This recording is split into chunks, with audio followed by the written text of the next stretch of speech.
This strangely shaped pit is truly a forgotten monument. Isolated in the corner of an old unused taxi ramp at Edwards Air Force Base in the Mojave Desert, this hole in the ground served as the curious starting point for one of the century's most important missions into the unknown.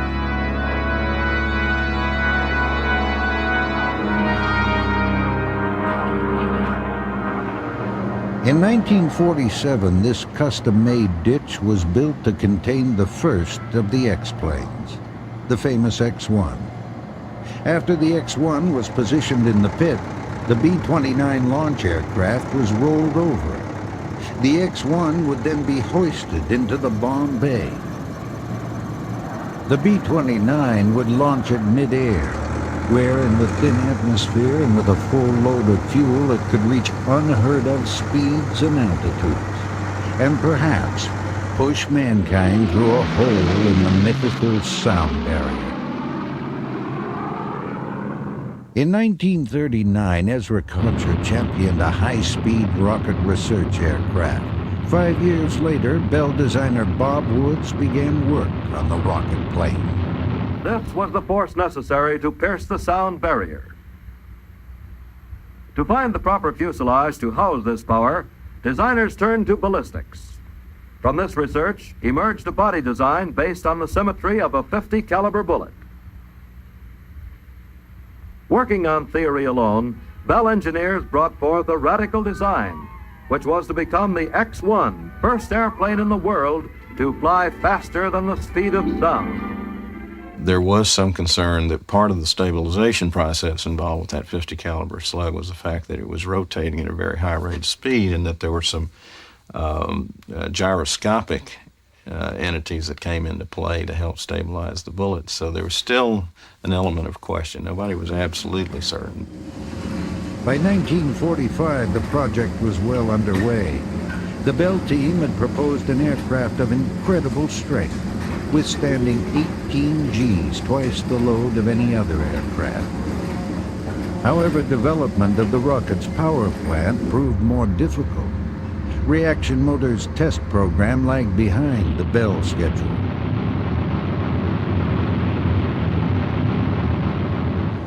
In January 1946, still without an engine, the first X-1 was ferried to Pine Castle Field, Florida for initial glide flights. Bell test pilot Jack Willems was chosen for the first flights before the Army Air Corps took control. A high-altitude mid-air launch was essential to the project's success. The rocket engine was hungry. A ground takeoff and climb would exhaust the propellants before achieving desired speed.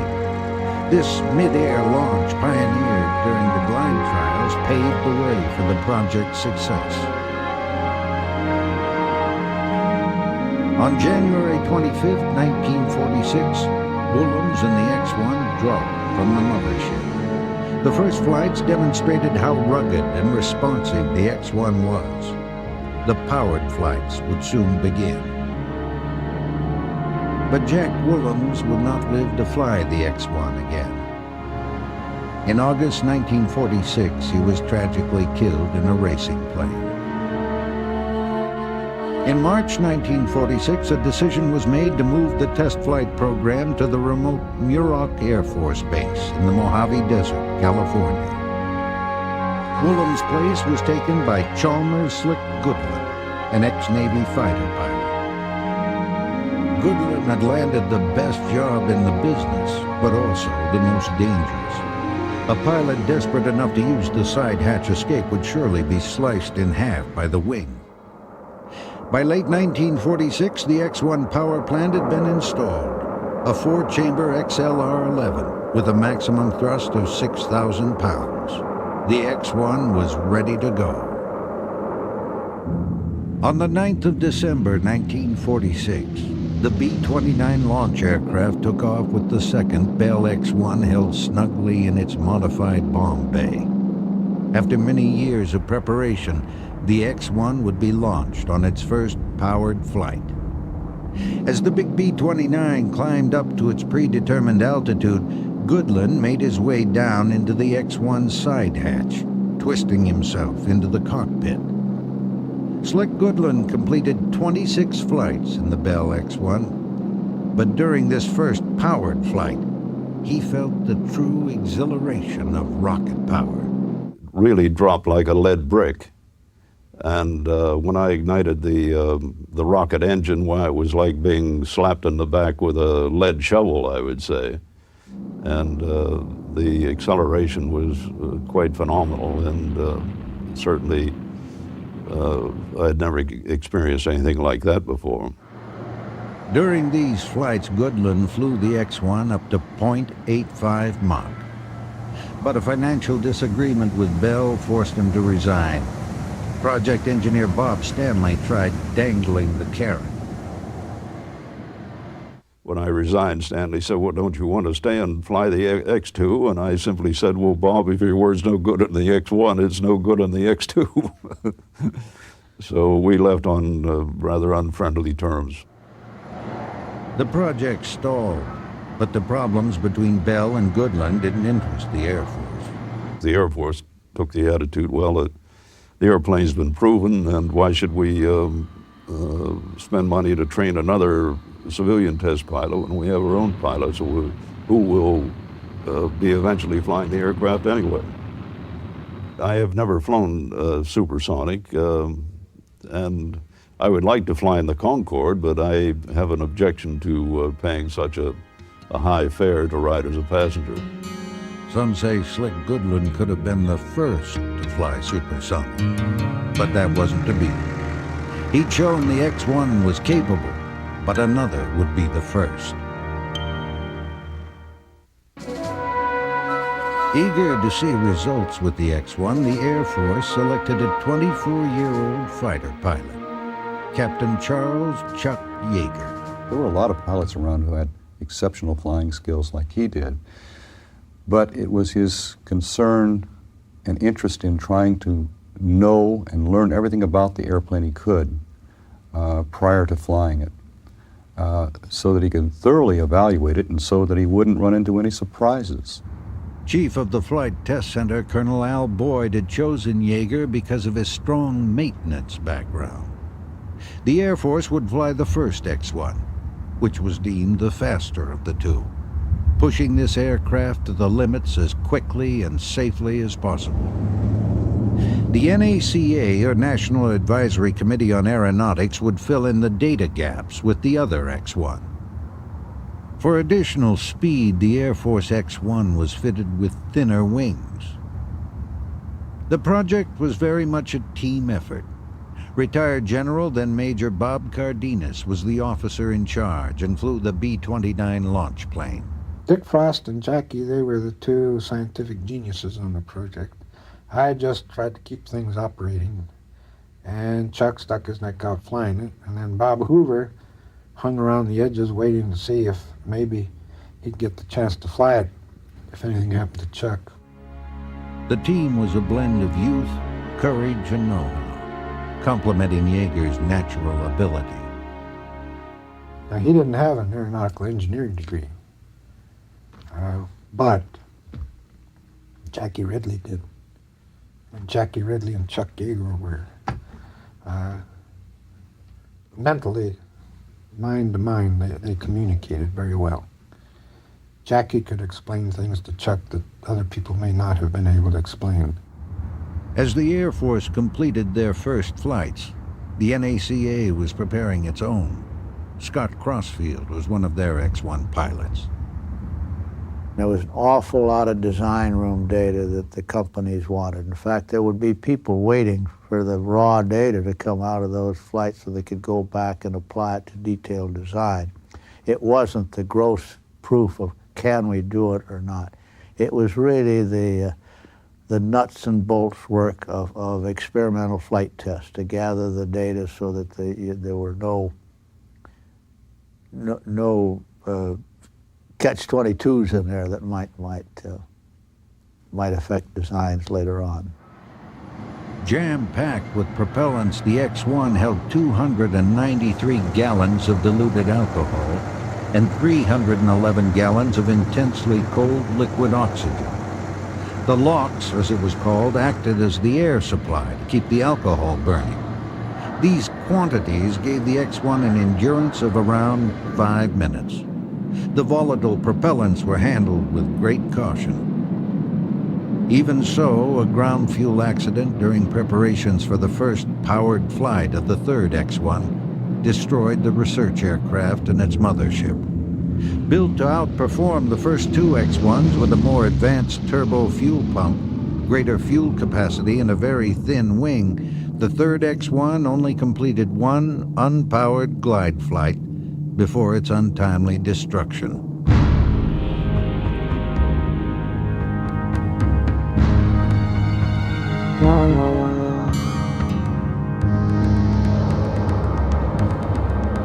Mounting a two-pronged NACA Air Force assault on the sound barrier called for a great deal of cooperation. The NACA would examine and flesh out the spectrum of new data from the Air Force's accelerated test program. The X-1 became a way of validating new laboratory methods. It provided a real-world comparison, proof that the new test methods were on the right track. One thing with aeronautics, we never get in trouble for what we know. It's what we didn't know and didn't anticipate that catches us napping, and that was just filling out all the voids. Although the X-1 was loaded with test and recording apparatus allowing detailed evaluation of each flight, this kind of equipment was in its infancy. Consequently, a great deal of emphasis was still placed on the pilot's observations. The Air Force team was drawing closer to Mach 1. Yeager, in his 8th flight, had reached .997 Mach. However, at this point, the X-1 suffered severe buffeting and a strange loss of control. Ridley came up with a brilliant idea. He theorized that the X-1's adjustable tail held the answer. Shock waves moved back along the aircraft the faster it went, eventually disabling the horizontal tail surfaces. Jack Ridley, arguing against expert opinion, believed the use of the moving tail was the key to supersonic flight. I told Jackie, I said, Jackie, you better be right. I said, you know, if they're right and you're wrong, Chuck's going to be the lucky guy. He's going to be dead.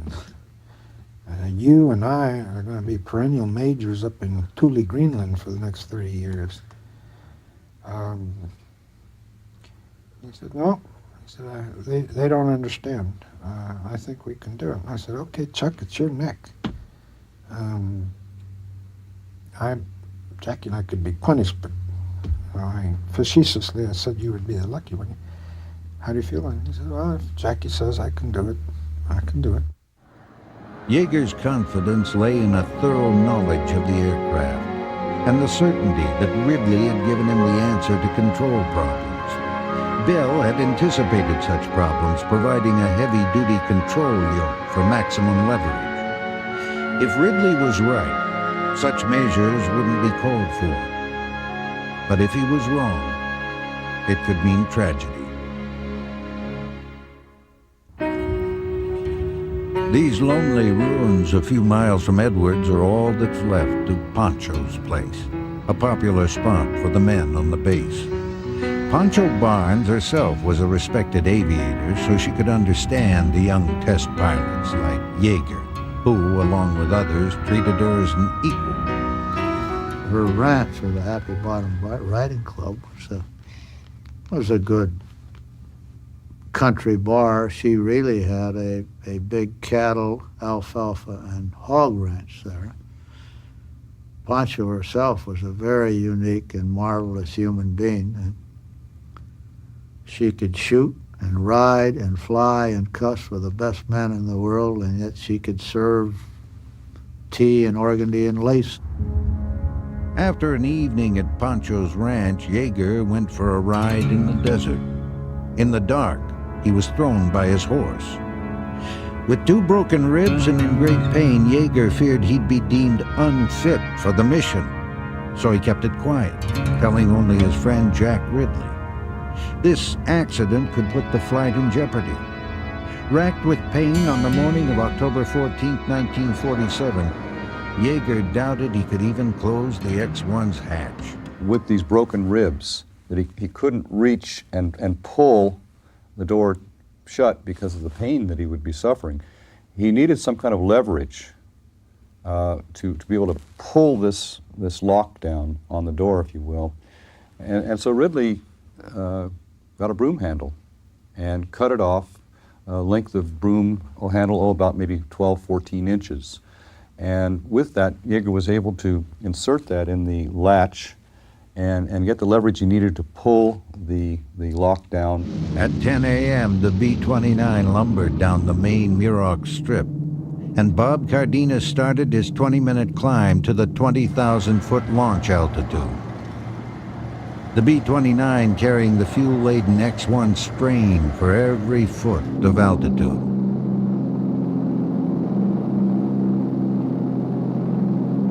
About midway through the slow climb, Yeager made his way into the B-29's cold bomb bay. To the right was a small manual elevator.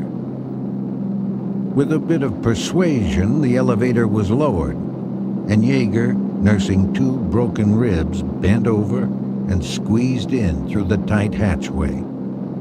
Ridley's practical suggestion of the broomstick worked perfectly. The mothership soon reached launch altitude. When the time came in position, I put power up, plane down, trying to attain the highest possible speed that I could. Chuck always complains I dropped him too slow, but damn thing was shaking. And so I started my countdown, and I went 10, 9, 8, and I always missed 4 or 5. 3, 2, 1, drop. As soon as he felt clear, Yeager ignited 2 chambers. The X-1 climbed away to 40,000 feet for the speed run. As the rocket gulped the propellants, it became lighter and lighter, helping it go faster and faster. This cockpit footage of an X-1 flight shows the rocket's acceleration. The ignition switch is thrown, and the Mach meter needle can be seen climbing rapidly.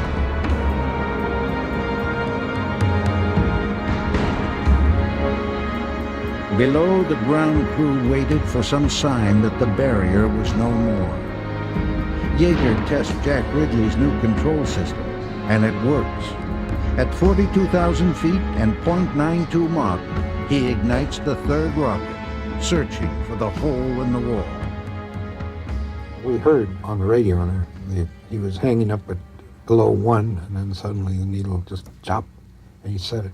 Of course, we heard it on the radio from the station, telemetering station, called us, and I think he's through. He was through. Yeager had experienced no violent buffeting or other indication that he'd passed a milestone, only the simple jump of the Mach meter needle. He remained supersonic for 20 seconds, and control had been maintained. Poor old Chuck, he was out there in the middle of the lake. He was standing on the wing while they towed him back. And there wasn't the usual hoopla that there was, with the media and whatnot, because we'd been under wraps to keep this quiet, secret. Jackie and Chuck and I and Hoover and whatnot, we went down into Hollywood, had a drink or two. The X-1 team had made history. Bell, the NACA, and the Air Force received the 1947 Collier Trophy. No, it was just a good group. It was a good gathering. Somebody threw the right people together for the right thing, and it all went. Yeager named the Bell X-1 Glamorous Glennis after his wife. It was to go on to achieve many other firsts during its 78 flights.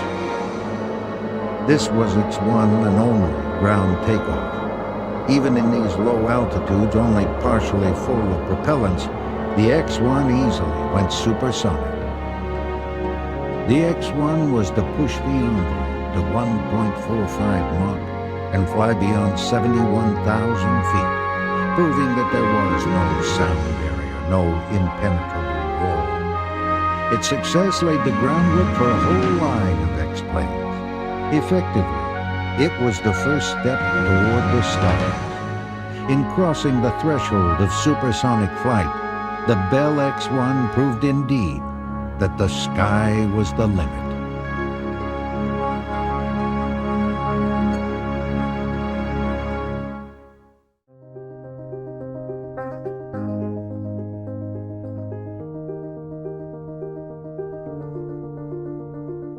He was born in a big white farmhouse in Myra, West Virginia, just up the Mud River from the Lincoln County seat of Hamlin, one day after Lincoln's birthday in 1923. He was an average student, learned mechanics from his father, and loved to sneak away to hunt and fish. When World War II came, he joined the Army Air Corps as an aircraft mechanic. But by war's end, he was an ace fighter pilot and destined for glory in the air. He was the first man to break the speed of sound in the Bell X-1. He won nearly every aviation award, a Peacetime Congressional Medal of Honor, and was the youngest man enshrined into the Aviation Hall of Fame. His name? Charles Elwood Yeager.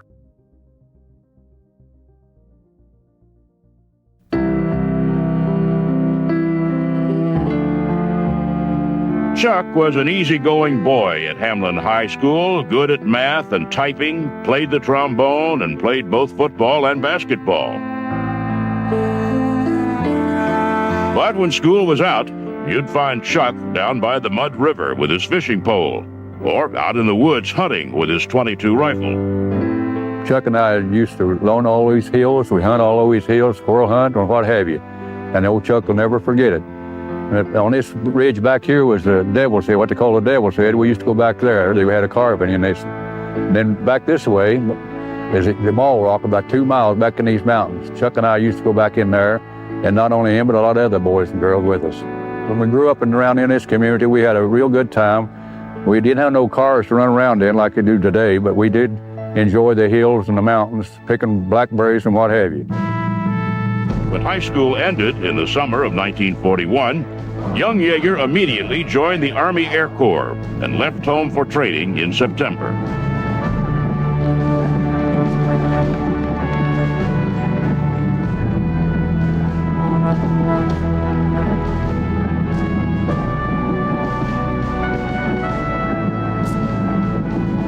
He was trained as an aircraft mechanic, first at Mather Field, California, and then at nearby Moffett Field, where he was an AT-6 crew chief. While at Moffett, he applied for the Flying Sergeant's Program, and just 3 days before the attack on Pearl Harbor, he passed his first flight physical and awaited selection. He subsequently was transferred to Victorville, California, as a crew chief on an AT-11, an aircraft used to train bombardiers. And in the spring of 1942, it became the first airplane he ever got a ride in. Corporal Yeager was selected for flight school in July of 1942.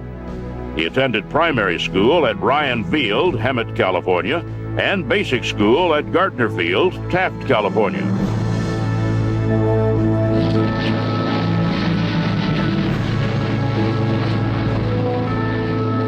After graduation from Luke Field, Arizona in March 1943, Flight Officer Yeager was assigned to the 363rd Fighter Squadron, 357th Fighter Group, Tonopah, Nevada, flying Bell P-39 Era Cobras. That was up Tonopah in 43 with P-39. The old rancher had about a 20-foot cottonwood up there in front of his house, and he said he wanted to take it out. I took it out with a P-39 wing. I was up there last year, and that tree's still there. It's about 8 feet in diameter, and the branches about 6 feet above the ground. I told the maintenance officer I had a bird. He said it must have been carrying a nest with it. The fighter group trained at several airfields throughout the West, including Oroville, California. It was in Oroville that Chuck met his future wife, Glennis Stickhouse.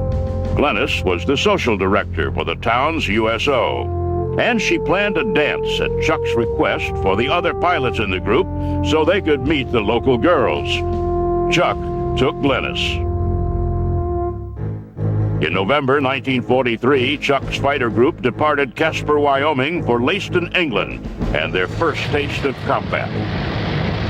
The group was now flying the North American P-51 Mustang, escorting bombers deep into Europe. On March 4th, 1944, Yeager claimed his first victory, a Messerschmitt Me-109 over Berlin.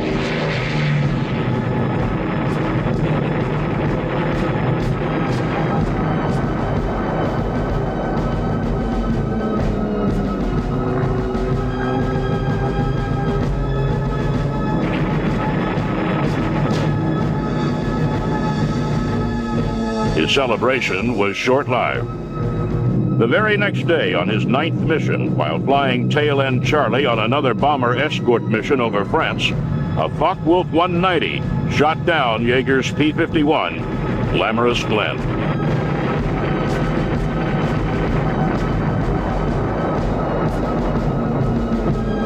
Although Chuck was slightly wounded, he evaded German patrols looking for him. And with the help of an old French woodcutter, he was hidden and handed over to the French underground, who eventually moved him to the Pyrenees, where he and other downed aircrew continued to evade into Spain. His final trek to freedom included a hair-raising escape from a German patrol.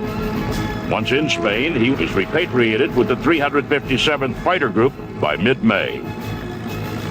Regulations prohibited evadees to go back to combat, but Yeager insisted, all the way up the chain of command until he got permission directly from General Eisenhower himself. He returned to his squadron in Leiston, flew 56 more combat missions, shot down 11 more German aircraft, 9 in 2 missions, 5 Me-109s on 1 mission, and 4 FW-190s in another. 13 in all, including Germany's famed jet, the Me-262. From July to October 1944, Yeager was promoted to second lieutenant, first lieutenant, and captain. Captain Chuck Yeager returned to the United States in February 1945 and went directly to California, picked up Glennis, and took her home to meet his folks. They were married in the parlor of his home in Hamlin on February 26. After a honeymoon in California, he was assigned as an instructor pilot to Perrin Field, Texas. That didn't last long. In July, the Yeagers arrived at Wright Field, where Chuck became the maintenance officer in the Fighter Test Branch Flight Test Division, and was soon participating in test projects on the Lockheed P-80 Shooting Star and the Republic P-84 Thunderjet, America's first operational jet fighters. Young Captain Yeager impressed Colonel Albert Boyd, the chief of the Flight Test Division, with his jet air shows he was flying and his understanding of the maintenance needs of airplanes. In December 1945, Colonel Boyd asked Chuck if he'd like to attend test pilot school. When he graduated in August 1947, he was sent to Muroc Air Base, California, as the project pilot for the Bell XS-1. I remember, and looking at the airplane, I said, man, that thing got speed written all over it, and it did. In October 1947, at Muroc Desert Test Center in California, history is made by this aircraft, the XS-1, and its pilot, Captain Charles E. Yeager. I only flew the X-1 about twice a week. And it was fun because I didn't have to work on a lot of other test programs when I got to fly the X-1. This airplane and this pilot are about to be the first ever to fly faster than the speed of sound. A B-29 will take the XS-1 aloft and launch her at an altitude of about 35,000 feet. The XS-1 is not a military aircraft, but a flying research laboratory designed to test the effects of supersonic flight upon airplanes. It is powered by 4 rocket engines. Its weight empty is less than 5,000 pounds, but it carries 8,000 pounds of fuel. B-29s have done a lot of memorable things, but none of them ever before had a mission quite like this one. And no airplane ever did what the XS-1 is about to do.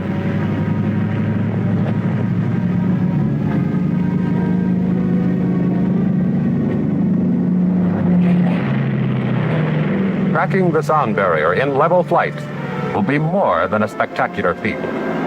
It will also give the Air Force valuable knowledge of the resources of new propulsive systems.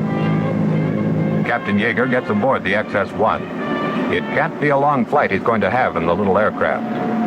At full power, the flight can't last more than 2.5 minutes. But it's going to be a fast one.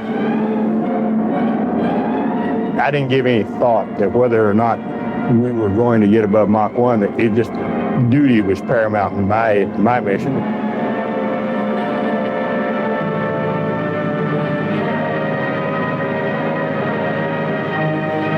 Ready. The radar crews are ready too, to do the timing. The only possible method for timing aircraft at extremely high altitudes.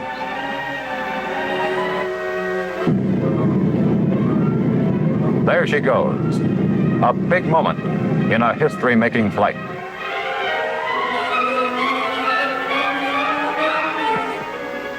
Now she's approaching the barrier.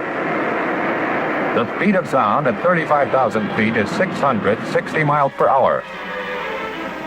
A really big moment. Through the sound barrier. The first time ever.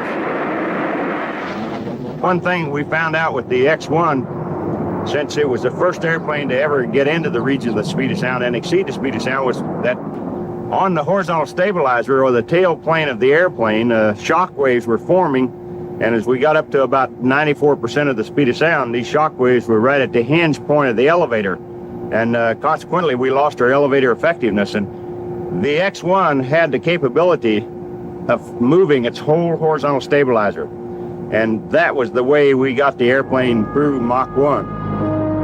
For breaking the speed of sound, President Harry Truman presented Captain Chuck Yeager with America's most prestigious aviation award, the Robert J. Collier Trophy, for the greatest achievement in aeronautics, and the McKay Trophy for the most meritorious flight of the year.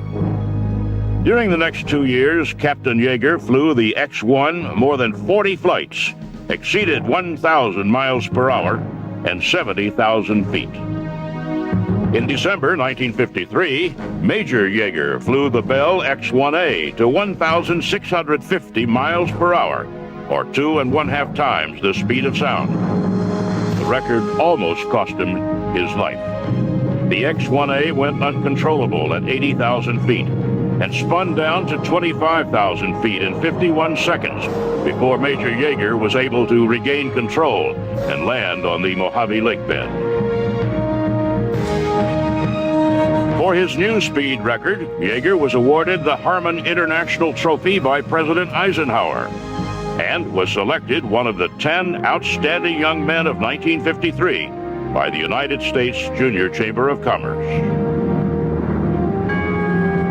Earlier in 1953, Major Yeager accompanied General Boyd to Kadena Air Base, Okinawa, to fly and evaluate a North Korean MiG-15 whose pilot had defected. Yeager considered this assignment to be one of the most dangerous of his flying career. The MiG was put through every possible test to evaluate the airplane's capability, and they did it all during a severe tropical storm. In October 1954, after more than 9 years of flight test work, Major Yeager became 417th Fighter Bomber Squadron Commander, an F-86 squadron at Hahn Air Base, Germany, and later Toul-Rosières, France. During his tour, he took first place honors in air-to-air and air-to-ground gunnery, ensuring that his wing won the 1956 fighter weapons gunnery meet held in Europe. I think that Chuck Yeager thinks of himself primarily as a fighter pilot, more than he even thinks of himself as a test pilot. And his combat record certainly indicates this. You know, here was a man who, people who have flown with him and opponents who flew against him have all reflected that this individual was extraordinarily gifted as a combat pilot, and indeed is extraordinarily gifted as an airman today.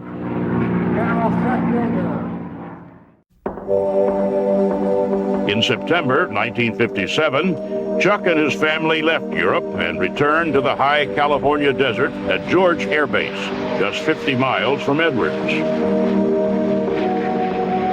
Lieutenant Colonel Yeager became the squadron commander of 2 North American F-100 squadrons in succession, the 1st Tactical Fighter Squadron and the 306 Tactical Fighter Squadron. During his days at George, Yeager took his squadrons throughout the world, participating in TAC Strike Force exercises. His squadrons crossed the Atlantic non-stop 2 times, once to serve as an air defense force for the Strategic Air Command at Oron, Spain,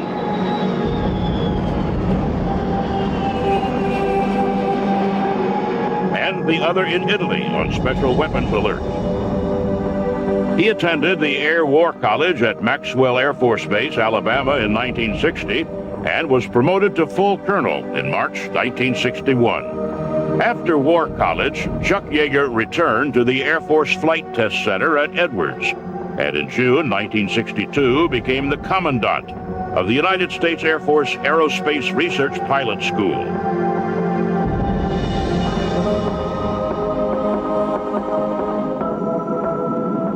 The rocket engine is used at carefully calculated intervals to boost acceleration. When the aircraft nears the apex of the zoom maneuver and reaches an altitude at which dynamic pressure becomes too low for conventional aerodynamic controls, the reaction controls are activated. At the altitudes attained by the NF-104A, he enjoys a unique view, a byproduct of his mission. The sight is familiar to the astronauts, and now, because of the Zoom flight program, to these future astronauts in training at the Aerospace Pilot School, as well as future experimental aircraft test pilots. He continued to lead by example, involved in every type of aircraft testing, including the M2 lifting body, the concept vehicle used to study the re-entry needs of future aircraft and spacecraft, such as the present-day Space Shuttle. The legacy of Chuck Yeager, I think, can really be found in today's test pilots. You know, these are individuals that are highly trained, highly skilled individuals. There has been talk about the so-called right stuff. I think the danger when we look at the test pilot in a strictly popular sense is confusing the sense of recklessness with a sense of adventure. If you look at the history of flight testing and flight research, recklessness has never had a part in it. Chuck Yeager was a supremely adventurous, extremely crafty and shrewd individual, but never a reckless one. In July 1966, Colonel Yeager returned to operational flying when he became the commander of the 405th Fighter Wing, a B-57 wing at Clark Air Base, Republic of the Philippines, but with 5 squadrons assigned all over Southeast Asia. Even though the job kept him moving, Yeager still managed to fly 127 missions in South Vietnam. In 1969, Yeager became the commander of the 4th Tactical Fighter Wing at Seymour Johnson Air Force Base, North Carolina, and was promoted to Brigadier General. While commander of the 4th Tactical Fighter Wing, he led his unit to South Korea to bolster other forces after the North Koreans captured the USS Pueblo and its crew. His next assignments carried him and his family back to Germany, where he was vice commander of the 16th Air Force, then on to Pakistan as U.S. defense representative to that country. General Yeager's last assignment was as Director of Aerospace Safety for the Air Force Inspection and Safety Center at Norton Air Force Base, California. He retired in February 1975. This man is one of the genuine heroes of the air age. He's a legendary person in terms of his piloting ability and his test pilot acumen in the same sense that we think of, say, Jimmy Doolittle. And just as Doolittle played a transforming role in the development of aviation technology in the 1920s and 1930s, we certainly see Chuck Yeager doing that from the 1940s into the 1950s. But this was by no means the last we heard of Chuck Yeager. General Yeager continued to test aircraft as a consultant for the Air Force, NASA, and many major aircraft companies. come a long ways in the last 40-some years when we first started flying Mustangs against the Germans back in 1943, 44, and 45. A lot of things have changed in modern aircraft. We went through a big evolution. After breaking the sound barrier at the X-1, we had airplanes that would fly at supersonic speeds like the F-100 would go out to about 1.3 Mach number. You get in, you shoot, and you get out.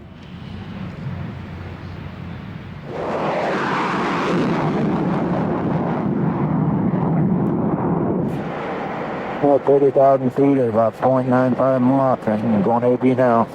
50 years to the minute after breaking the barrier in the experimental aircraft named Glamorous Glennis, Chuck Yeager made history once again in the skies over the Mojave Desert. And we just went through Mach 1.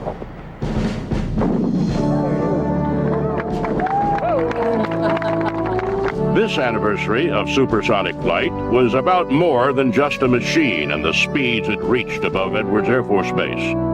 This anniversary was instead a time to honor a man who had the courage to fly into the unknown. This anniversary also signaled the end to a test flight career for General Yeager. What I can say is that what I am, I owe to the Air Force. Chuck Yeager did it all in airplanes and research flying.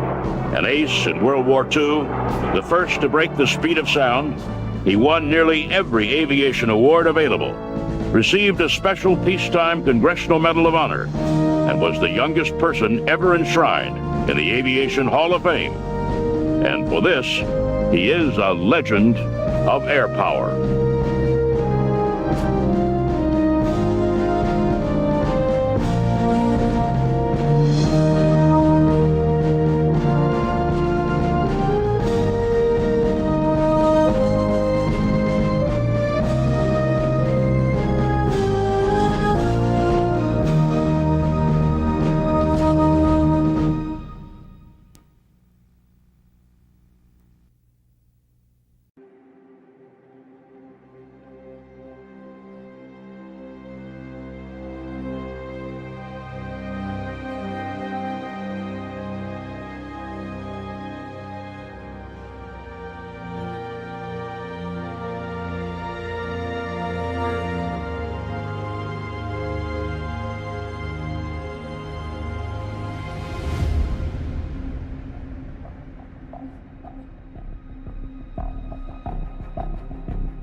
One of the many legendary planes designed by one of the world's most awarded aviation designers, Kelly Johnson.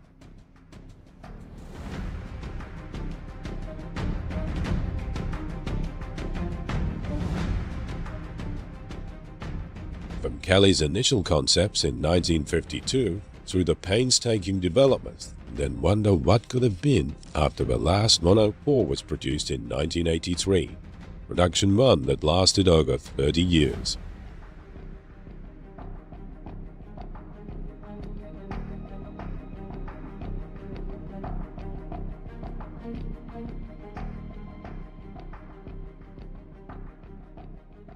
Kelly Johnson first came to the Lockheed Company in 1933 and was hired as only the sixth engineer of the fledgling company.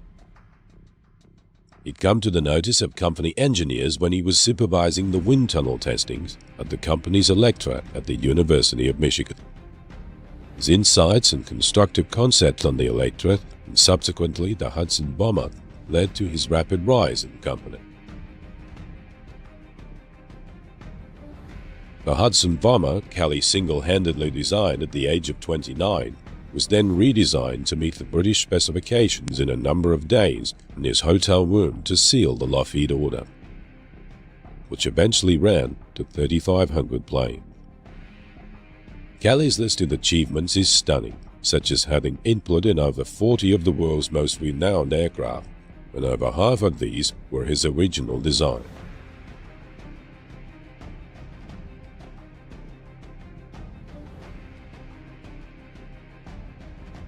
his innovative and intuitive work brought great reward for the company. One outstanding example of his unconventional design concepts is the P-38 Lockheed Lightning. America's first 400-mile-per-hour fighter, the design was totally unique for the time.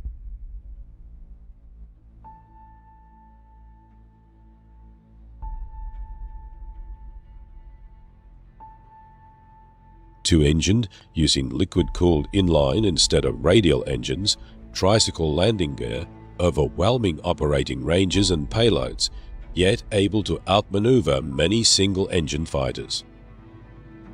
The dual-boom fuselage concept was totally at odds with the thinking of the day, but showed the design's daring at that time.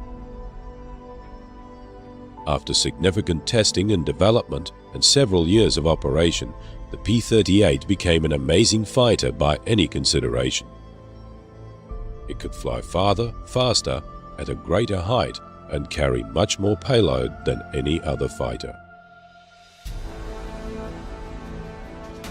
After the war in the Pacific, the drive to develop military aircraft took a sidestep in favor of domestic planes and development of jet engines.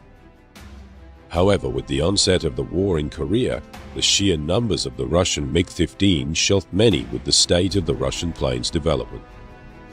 The American pilots flying their Sabres, who were used to their air superiority, were being increasingly pushed in the air war by the MiG-15s. At Lockheed, the direction of future projects had been varying between using the existing engines in lighter planes or heavier, more powerful planes based on the concept of new jet engine. Kelly Johnson, on his visit to Korea, was left in no doubt about the requirements for the next step forward. The American pilots who'd spoken to were demanding a plane with vastly better speed, height, and climb parameters. With the need to be higher, faster, and to be there quicker, Kelly's decision was for a lightweight fighter designed for high subsonic cruise and high supersonic combat speeds. Almost immediately, the most controversial point of the 104's design was decided upon: its incomparably small, thin wing.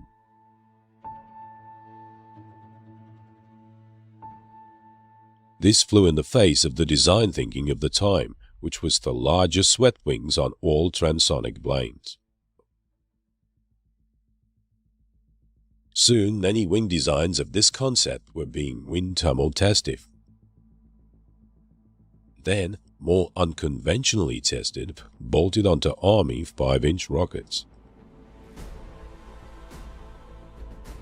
These proved to be a very valuable tool for the testing of not only the design's limitations of shape and construction, but also the stresses speed and acceleration would cause at lower altitude.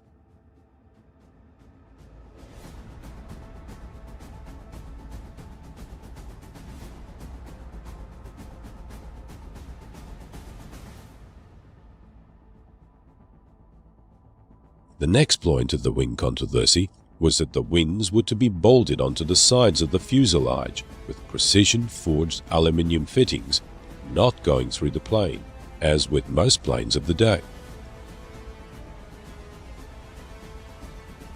With such small wings, they required a totally new boundary layer control system.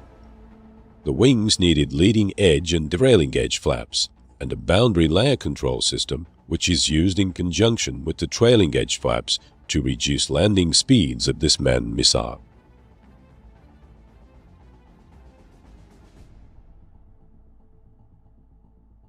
The first stop in the manufacture was the building of the model fuselages in full scale and the creation of the jigs to cradle the entire plane.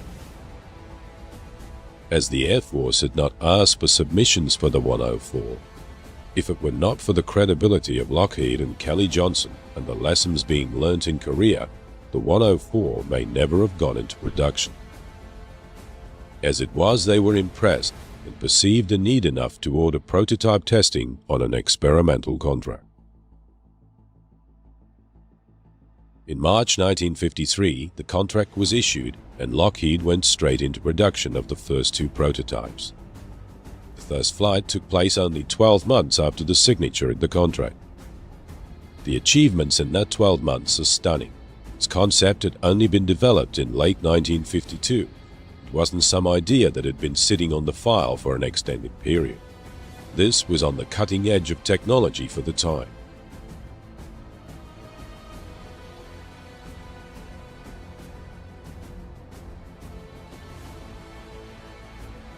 On March 4, 1954, the 104 made its first official test flight. After an extensive testing sequence at the flight controls, the test pilot, Tony LaVia, took to the air for the first time.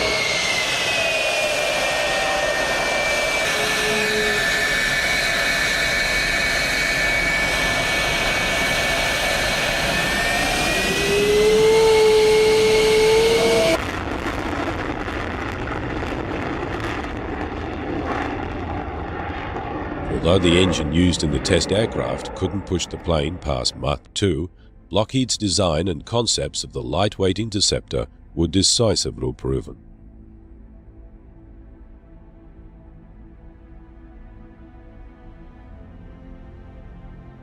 In spite of the prototype's tests not achieving the airframe's Mach 2 speed, the US Air Force placed an order for 15 more planes and uprated power plants as F-104As. In April of 1955, one of these broke the Mach 2 barrier. With the long development period and the plane's extreme performance being very unforgiving on an unwary pilot, a test flight sequence of over 8,000 flights using 52 aircraft still left a guarded attitude with the Air Force, and Lockheed were left with the inference that the plane was still on trial.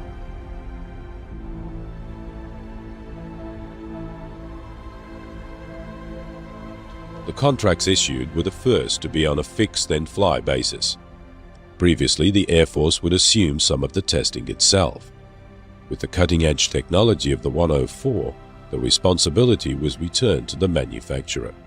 This is now the accepted practice. The 104 concept arrived at the overlap of two technology ages, which meant that almost all of it was untried. One of the best examples of this is the Vulcan M61 cannon. 6 foot long and 308 pounds in weight, mounted on the nose, it could fire 6,000 20mm cannon shells in a minute. The 6 rotating barrels, firing one at a time, emitted a high rate of fire, while at the same time reducing the problem of barrel wear and heat generation. It also virtually eliminated the problems associated with recoil. Being driven electrically from the plane reduced the problems of corrosion and fouling. At the time, it was the fastest gun of its kind in the world. Comparisons to even the existing multiple machine gun installations are almost meaningless, because the Vulcan outperformed everything else by such a margin of superiority. The troubles it caused in the 104 should be accepted as the trialing of any piece of advanced technology.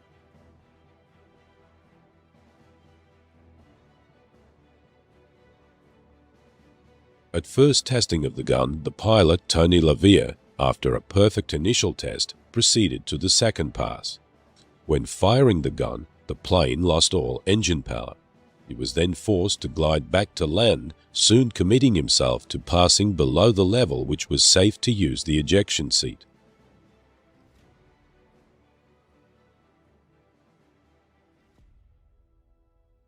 After his hair-raising landing, it was confirmed that the gun had caused the problem. One of the shells had ejected backwards through the base plate and into the plane.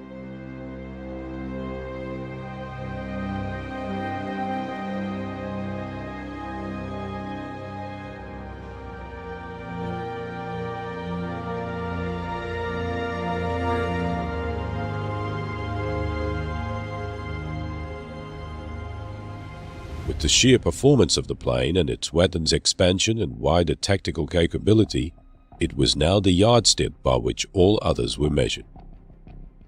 In 1958 and 59, it set new records in many fields to reinforce its potency.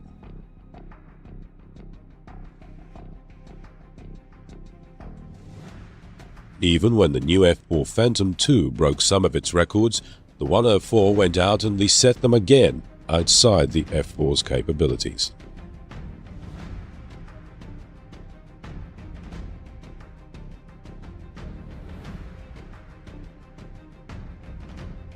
As the prospect of significant US Air Force orders diminished, another market quietly revealed itself in Europe. The sales program outside of the US not only saved the 104 project, but made it into an outstanding success for Lockheed. The Starfighter eventually went into service with 14 air forces and was the nearest to a standard Western fighter aircraft to be achieved. The control systems were tailor-made for individual air forces, and it was put to many and varied uses.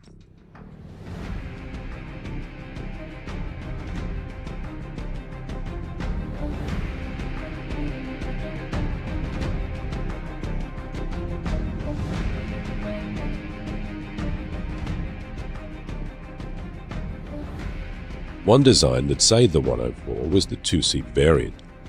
US fighters usually included a two-seat version for reconnaissance or training. The Starfighter was no exception.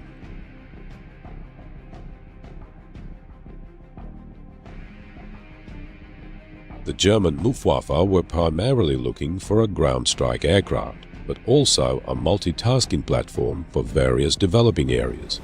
The twin-seat variant was particularly appealing to them.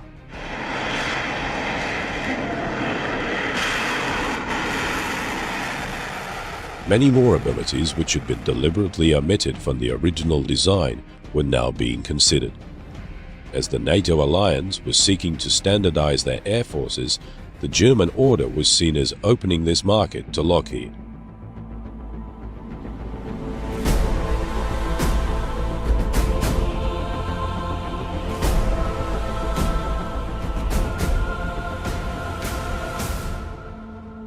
The Luftwaffe order was so important to Lockheed that some almost incomprehensible capacities were required from the plane, including barrier landing strength.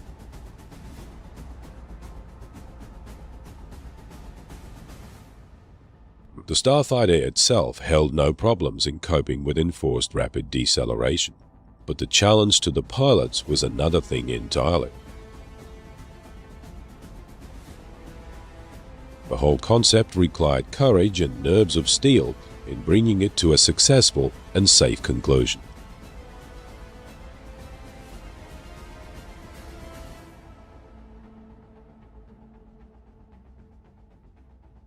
One other more definable addition to the package was the facility of in-flight refueling, by today's standard a mundane requirement of almost all fighter aircraft.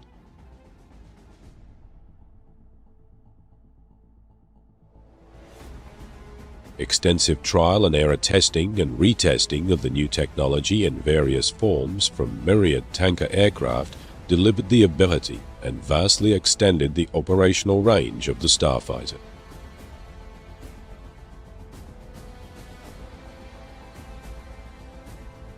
Lockheed's production offset sales strategy would see Starfighters manufactured by groups of different European aviation factories. This was the clinching factor in the sales campaign, as it would provide a much-needed boost to the ailing European aviation industry in general. The competition for the contract was very serious, and some of the other competitors were very good aircraft. But by the time it was over, the 104 proved itself to be the outstanding aircraft in the competition. The plane performed effortlessly in the flyouts, and its edge on the other competitors was so obvious that it was almost no contest at all. By this time, the Starfighter had developed a reputation of demanding the best from its pilots and being very unforgiving if mishandled. But it also had a reputation as being the hottest thing in the air.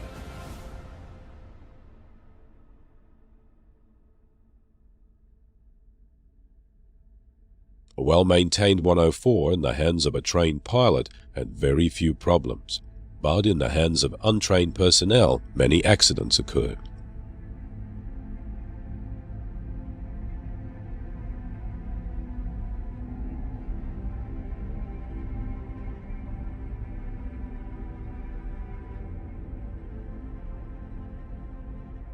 In spite of the common knowledge that the German Luftwaffe had a particularly troubling time with their 104s, losing over 200 planes in accidents, little if any blame can be attached to the aircraft itself. No other customer had any experiences even remotely similar to the German problems. The customer air forces developed many different roles for the 104. In fact, some aspects of the plane were still under development when the last ones rolled out in 1983.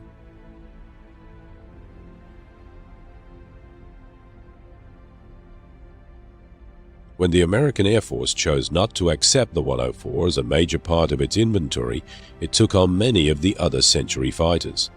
These were all much larger planes that shared, with varied degrees of success, state-of-the-art technology. The 100 Super Saver, the 101 Thudu, the 106 Delta Dagger Delta Dart were all part of the series and all disappeared into the annals of history very quickly, even with some limited service in the air over Vietnam.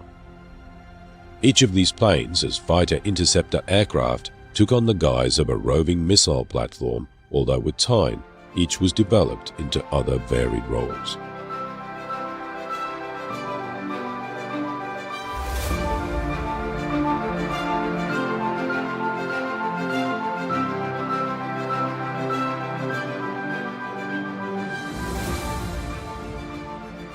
The Russian Air Force had also learned many lessons in Korea. Their outstanding MiG-15s had now developed along very different lines to the Americans and had become the MiG-17. MiG-17 was built to be a short-range interception fighter with very high performance, rate of climb and turn. The MiG-17s were in reality an updated MiG-15 with more swept wings and better handling.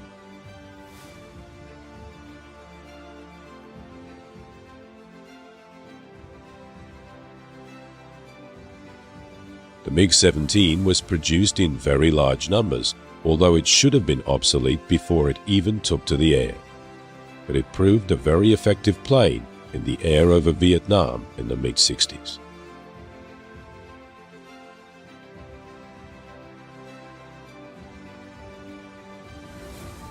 It's doubtful if any of the planes in this era could have coped against the 104. Even today's more modern planes would have some problems with the performance of the 104.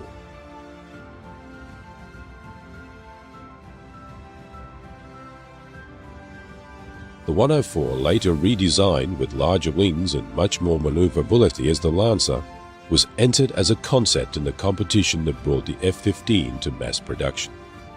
It would seem that the Lancer, for some reason in the thinking of the time, failed to impress, and none were ever put into production.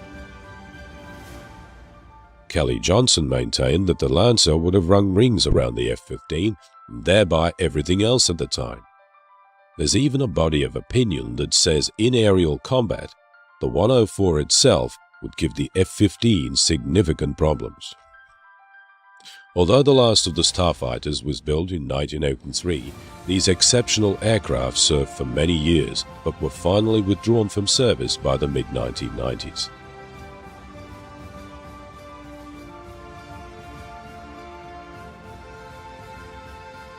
The only variant still surviving is the F-104S, built under license by Alenia in Italy, for use in Italy and Turkey. Despite the age of the F-104, the S model has proven to be cost-effective, reliable, and popular among pilots, giving the F-104 a new lease of life into the new century.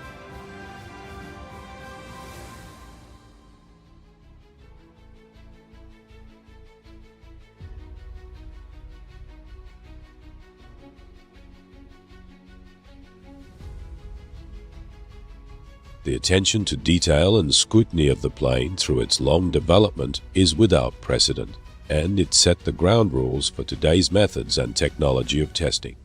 These areas have never been the same since.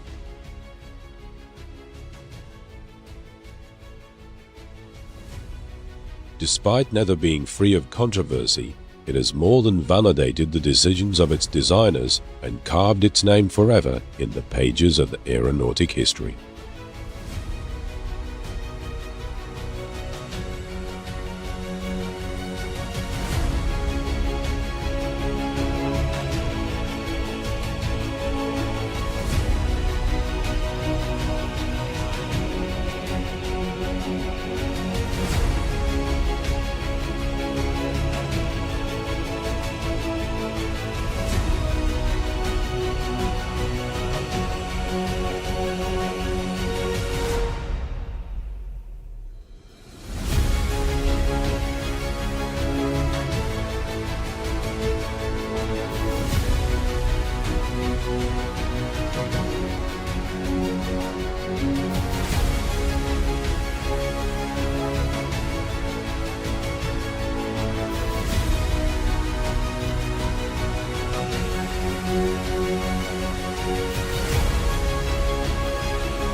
Sir, if I can ask you the tough question first, if you could give us your name and the spelling of your name. My name is Albert Scott Crossfield, Jr.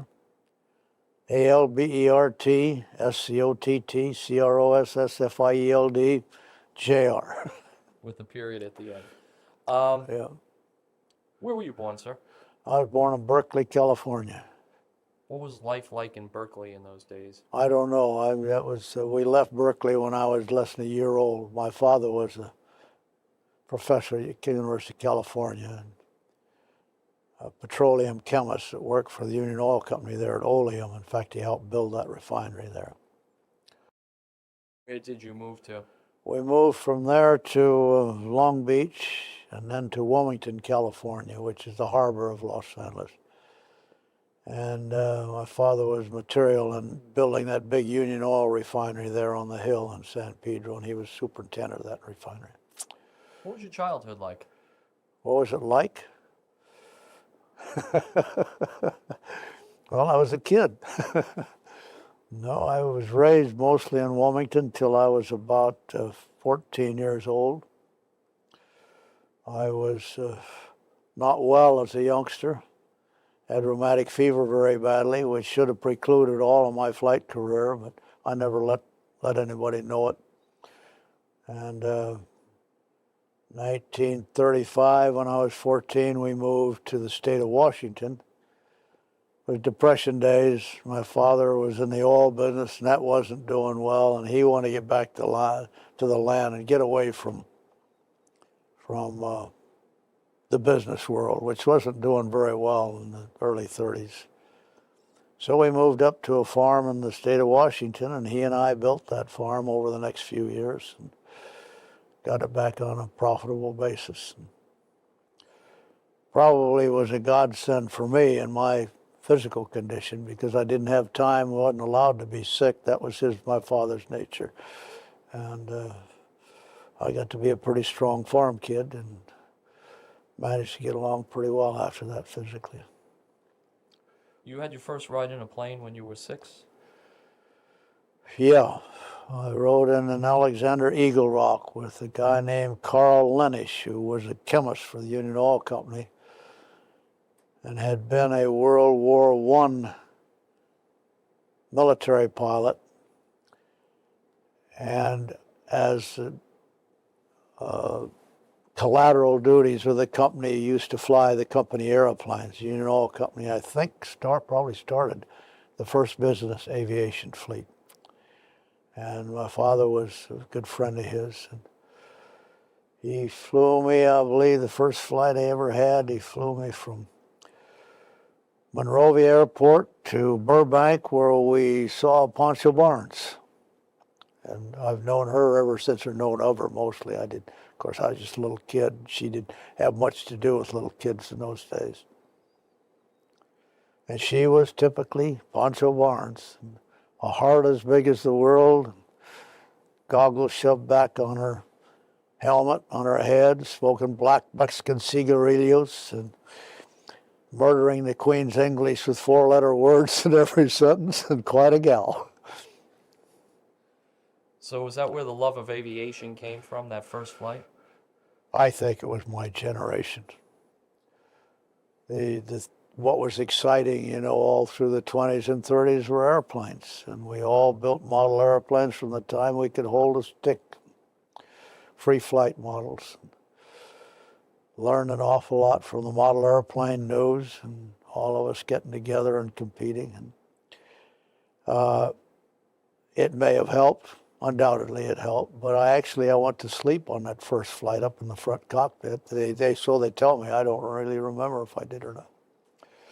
But no, my generation was aviation-oriented, much as this generation's computer-oriented. So when you were 12, you started taking flying lessons at 12?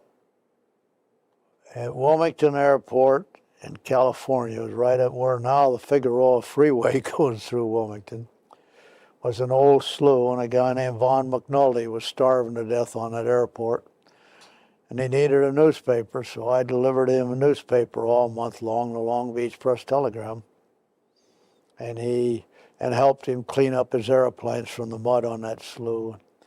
And my reward was about a half hour, an hour flight instruction every month. That's where I started. What did it feel like to be flying a plane at the age of 12? At 12 or any time you're flying, you don't take time for psychological analysis. I enjoyed it. I thought it was the way to go. That's about all I could say. Now, where were you when you heard that Pearl Harbor had been bombed? I was working for Boeing that Sunday morning. We were working overtime. I worked on the A-20 line at Boeing in Seattle. And the news came over. There weren't too many people in the plant on Sunday. And I heard that, and of course we didn't do much work that day. We listened to the radio and speculated. And I frankly thought this is going to be a biggie. And I have to get in it, and probably won't live through it.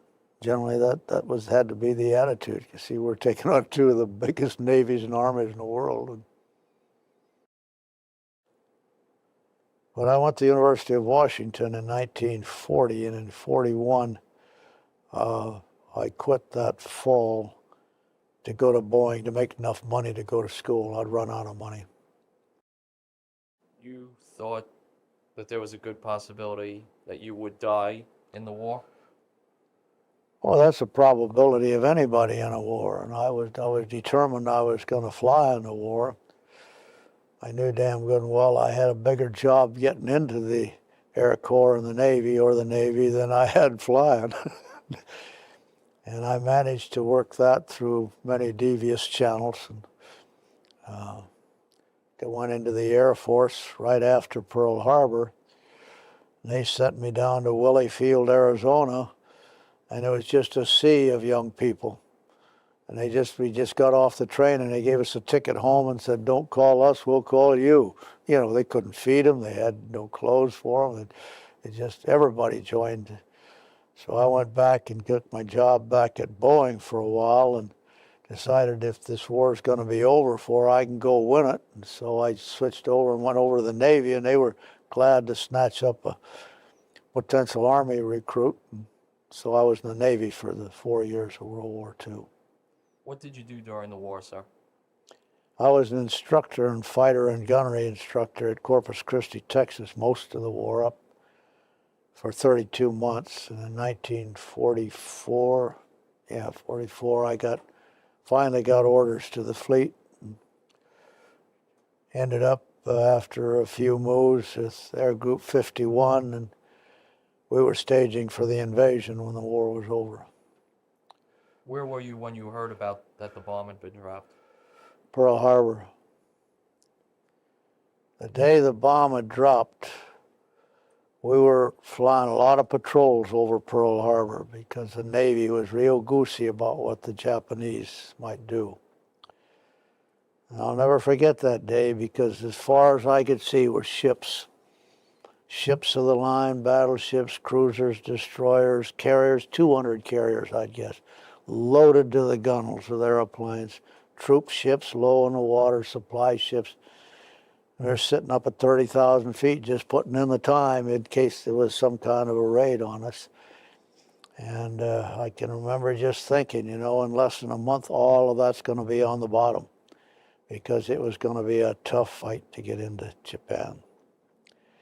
They had 5 air groups assigned to my ship for the first week, not 5 pilots, 5 air groups, if she were still afloat.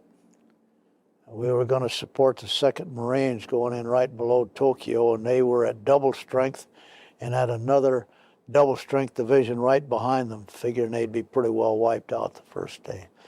And we knew that there was no way we were going to get back from that one. And our ship was pulling out the next day, actually, so I don't know how soon the invasion would have been. Got back to Pearl, and when I got back, something had happened. And we didn't know what. We didn't know if it was good or bad, but something had happened. The atmosphere just told you that. And then that night, actually, we went back to Maui. We flew back to Maui that night. And that night, the word came out they dropped this bomb, and that had probably signaled the end of the war. Some celebration on that island. These people that have ventured, the Japanese were about to give up. They're absolutely wrong. They're trying to rewrite history, which is kind of what we were fighting. This was a religious war by then. It was an ethnic and religious war. They had 10,000 kamikazes waiting for us, and everything in the world to throw at us going in there. It would have been one heck of a landing to make that one, because we didn't have Britain 30 miles behind us with San Diego 3,000 miles away, you know. And that was going to be a very interesting. I think we would have won it, but it would have been a terrible price. Thank God for that bomb. Thank God for Tibbets. When you heard that the bomb had been dropped, did everyone realize the war was over at that point, or did they? No, but it was a big plus. And then when the second bomb was dropped, it pretty well concluded that the war was coming to an end fast. They couldn't take a beating like that, particularly after we saw the results. You know, the word got out pretty fast, and the pictures. And we had been pretty close to the intelligence on the war for quite a while, and the air groups that were going in. And it just, everything was 180 degrees reversed. Going in, it was going to be a tough thing.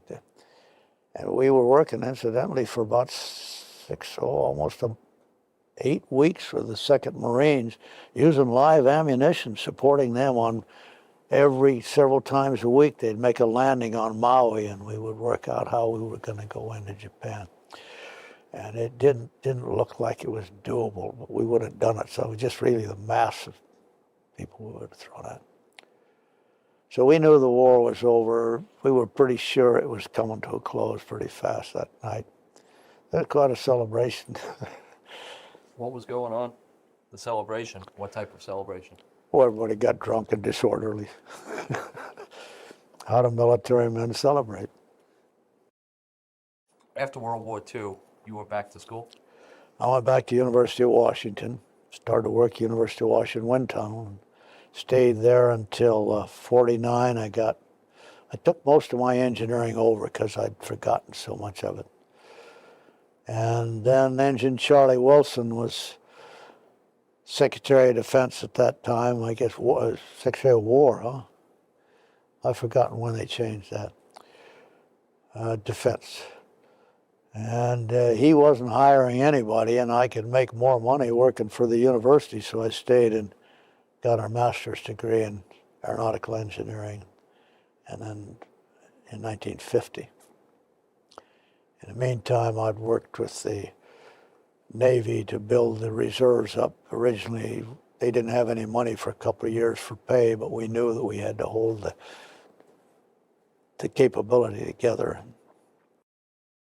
I had a lot of fun then, too. I had the 13th Naval District aerobatics team and Corsairs. That was a lot of fun. At what point did you get to Edwards? When I graduated, I went to Edwards in June of 1950.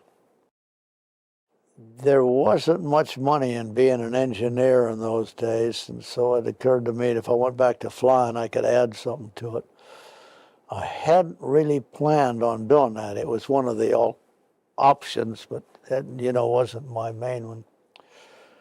And I went to hitched a ride with the Navy down to Moffett Field, and I'd heard they had an opening down there, but I decided not to ask them if I could come down because they'd say, "Oh, I'll come down in a couple of weeks or make an appointment." It'd be too late, so I just went down and walked in their office. Surprisingly enough, they were expecting me. And my wife, who had never opened mail in her life of mine before that or since then, saw a letter that came from NACA and thought maybe that was important, so she opened it. And there was a request to negotiate for an interview with Edwards people at what was then the high-speed flight station. So being at Moffett Field, I got myself down to Edwards and beat everybody else there that letter had gotten to. And I was hired by Walt Williams as an aeronautical research pilot from the NACA. Did you know much about the program before that? Oh, yeah. Yeah, we've been following the X-1. In fact, I volunteered to fly the X-1 for nothing when Slick Goodland was trying to get all that big money.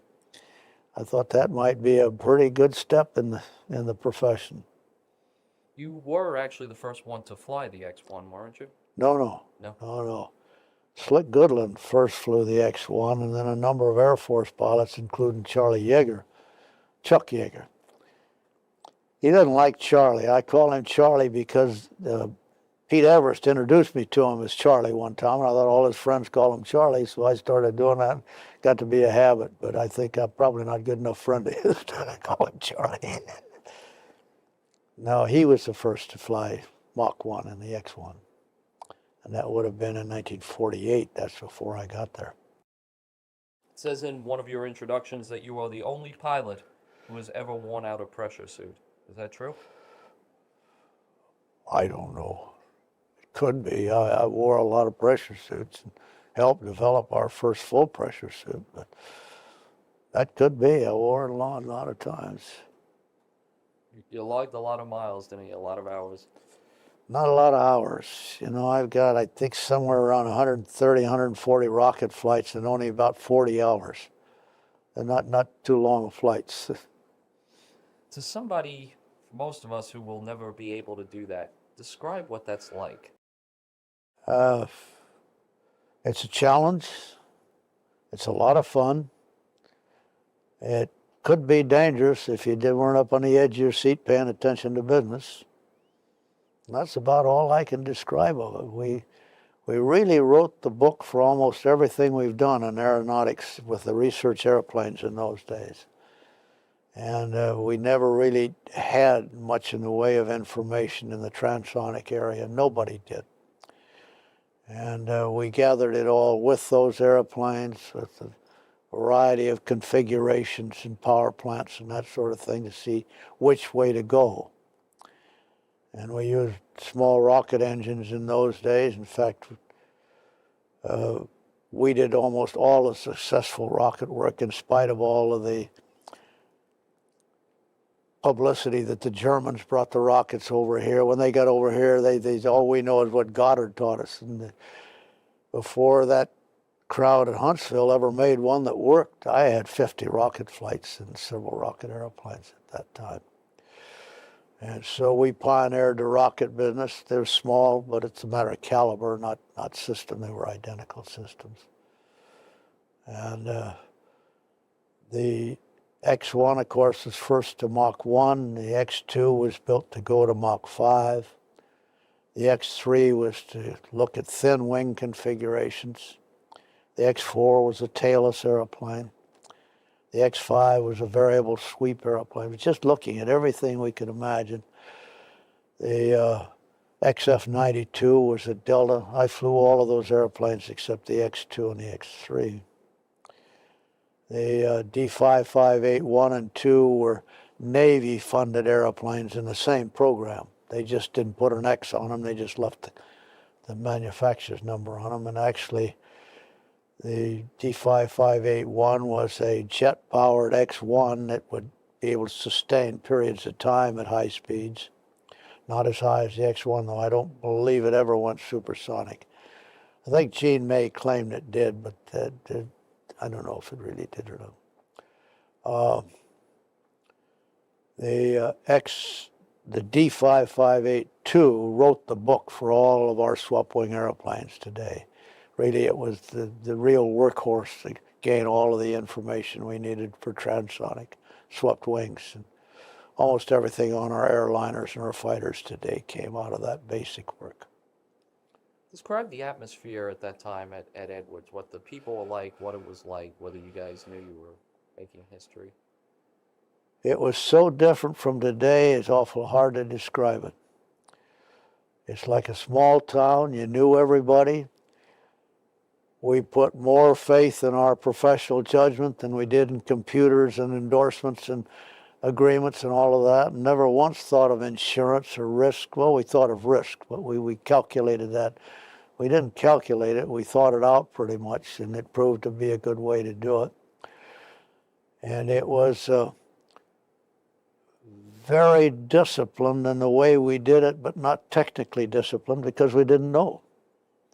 And very often every flight for weeks would be into an area that we hadn't gone into. And all of it was on the envelopes of these airplanes that had unknown characteristics, but we solved a lot of problems. The problems with tailless swept-wing airplanes that killed Jeffrey de Havilland and made such a problem for the Navy. I've forgotten what's the one that Chance Vaught made, their tailless airplane. We found out why those airplanes, we didn't solve the problem, we found out why those airplanes were given so many problems. Well, with the supersonic airplanes, they were all rockets then. We there at NACA, or I did, with Bill Bridgman from Douglas, figured out how to fly in the region of so-called supersonic yaw that was supposed to be lethal, that did end Yeager and Murray and Mel App. And we learned to handle that. Those things taught us how to get there next time around, like with the X-15 and the X-2. But mainly it was to find out those characteristics an airplane had to have so it could be controlled by a man and, as part of the system. And handling qualities were the main things we were looking for. Pitch up was a characteristic of swept wings. It was very, it gets your attention. The airplane would pitch up low altitude where the air was dense, it'd pitch up to destruction. At higher altitudes where we did it, it would pitch up to stall. We found ways to relieve or inhibit that. And that's what that was all. It was all experimental, and really one good experiment is worth all the calculations in the world, because we're not smart enough to outguess Mother Nature without going out and try it. Was it a very competitive place? You all competitive with one another? Yes. I'm not supposed to say, oh no, we were all a team. That's a bunch of baloney. Fighter ops were down the runway from us. This was originally when I went there, a little 5,000-foot strip and some Butler and World War II buildings. And we got more done there in that atmosphere than we did when the place got real formal with a lot of permanent buildings. But they're all fighter pilots, and they're born competitive, and if they weren't, they sure were taught to be during the war. And so people say, how were you chosen to be a rocket pilot? I wasn't chosen, I chose myself. That's what I was going to do, and I won my spurs. So did other guys, a lot more. I mean, I wasn't alone in doing that. It was a strange business. Actually, the way it was run at the old NACA there would be a delight to run something like that today. People trusted one another.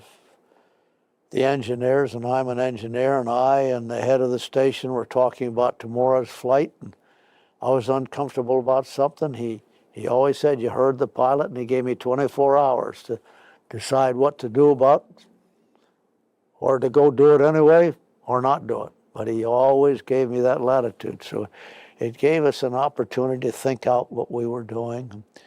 And you never were pressured, even though probably I was the most pressured at that. I hated just sitting around waiting for, it was not a fast-moving business. Research never is, And in those days, we had no truck with publicity or that sort of thing. It was beneath us. We were technical people. We were research people. We didn't need all those flocks screwing around with us. But that thing was changing pretty fast about early 1950s. And we were approaching the McNamara era where everything had to be very carefully orchestrated and in a fishbowl. And so it was fun. And we then flew 11 research airplanes in the early 50s. with 70 people, all up, including the janitors, out of one hangar at the South Base at Edwards.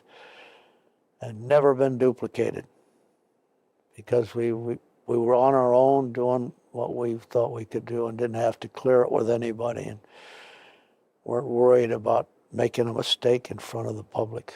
So that's been the biggest inhibition on progress that I think anything that's happened since World War II.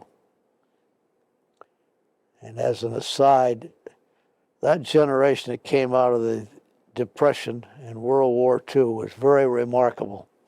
And what we did with technology after the war, during the war and after the war was really no precedent in history for it. But the bureaucracy that that generation built, there's been no precedent for. We even made the Russians look like bikers. Still are. So, and that's really the big burden that everything is carrying, huh? Did your background as an engineer give you kind of a leg up on most of the other pilots? Yes and no. In the first place, it would be a criticism of the other pilots if I said it did, but that was the beginning of the era when almost all test pilots required to have an aeronautical or an engineering degree and that sort of thing. Things were changing then. Actually, Eddie Allen, who was an NACA pilot in the early 20s, was a legitimate doctor in his own right, and so was Jim Doolittle. And that really was where the precedent came from. After the war, we had a lot of goggles and flying scarf fighter pilots who were doggone good aviators and did most of the test flying, but really didn't wholly participate in the analysis and determination of what that was doing. During the 50s, that all changed.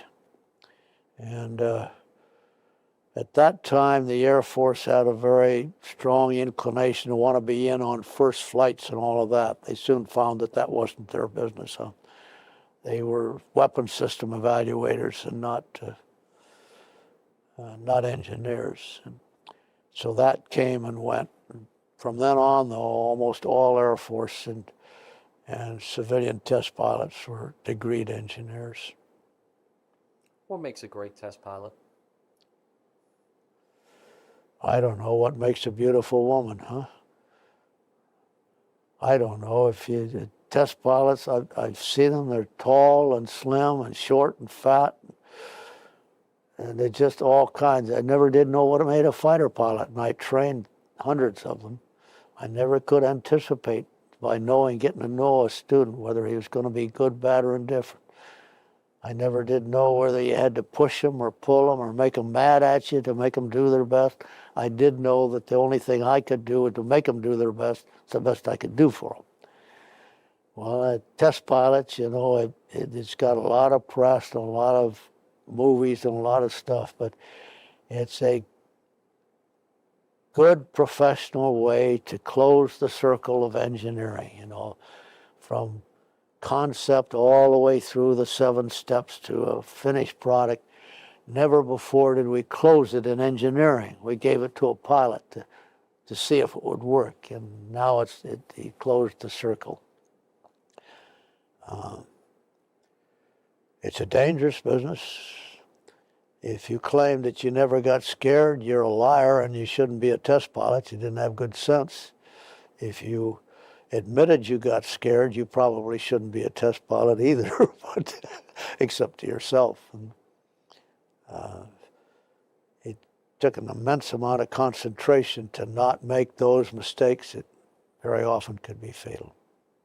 In the public's mind, I think test pilots are, excuse me, they're viewed as daredevils, but it's exactly the opposite, isn't it? It became that way. Originally, right after the war, or, well, not necessarily all the time, because certainly the Wrights were good test pilots, the best in the world, weren't they? And they weren't daredevils, but they dared. And this is all the way up through the men who really carried aviation on its back when it had no precedent, no basis. And In fact, we did much better before we had a history than we've done since we had a history. But out of World War II, of course, there were a lot of guys came out of the war still hyped up from the war, and a lot of them became test pilots. And some of the best pilots in both military services, that's the route they chose to take. They were inclined to be, I want to put it right, they weren't daredevils because they had good sense and they knew what they were doing. It is to be less introspective into what they were doing, and they wanted to fly. They loved to fly. That's probably one of the things that's a criteria for a test pilot. If he doesn't like to fly, he's got no business doing that kind of work. And then test pilots are all different too. Testing is a pretty broad profession. The work I was doing was so-called research, where we were finding out what the aerodynamics of different configurations of airplanes were. Test flying for a corporation was to see if our latest attempt to use all of those data and make a useful, applicable device were. That's a different thing. It's a demonstration of our engineering rather than a seeking of engineering parameters. Now, you were the first pilot to, at least unofficially, go past Mach 3? Unofficially, yeah. I knew Joe Walker was going to try it within a week or two, and so I had the opportunity, and I bumped that Mach meter up against Mach 3, and I didn't dare tell anybody, because that's very unprofessional. One, trying to steal another guy's plan, and two, doing what you didn't have on your flight plan. I'd fire a pilot that did that. What was it like?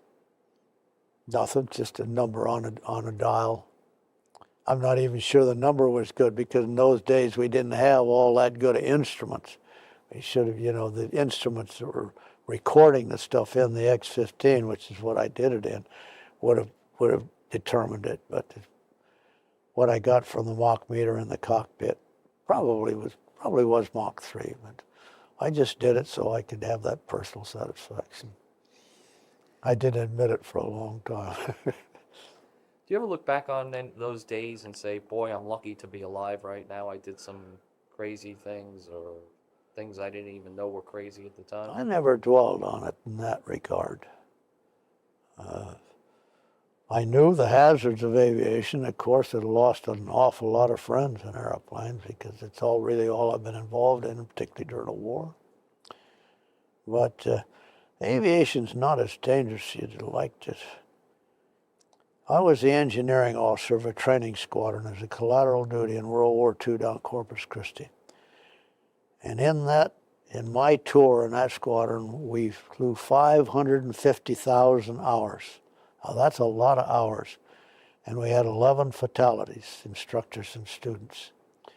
When you think of that, pushing all those young people in through for the war, not letting up at all on them, that's pretty remarkable.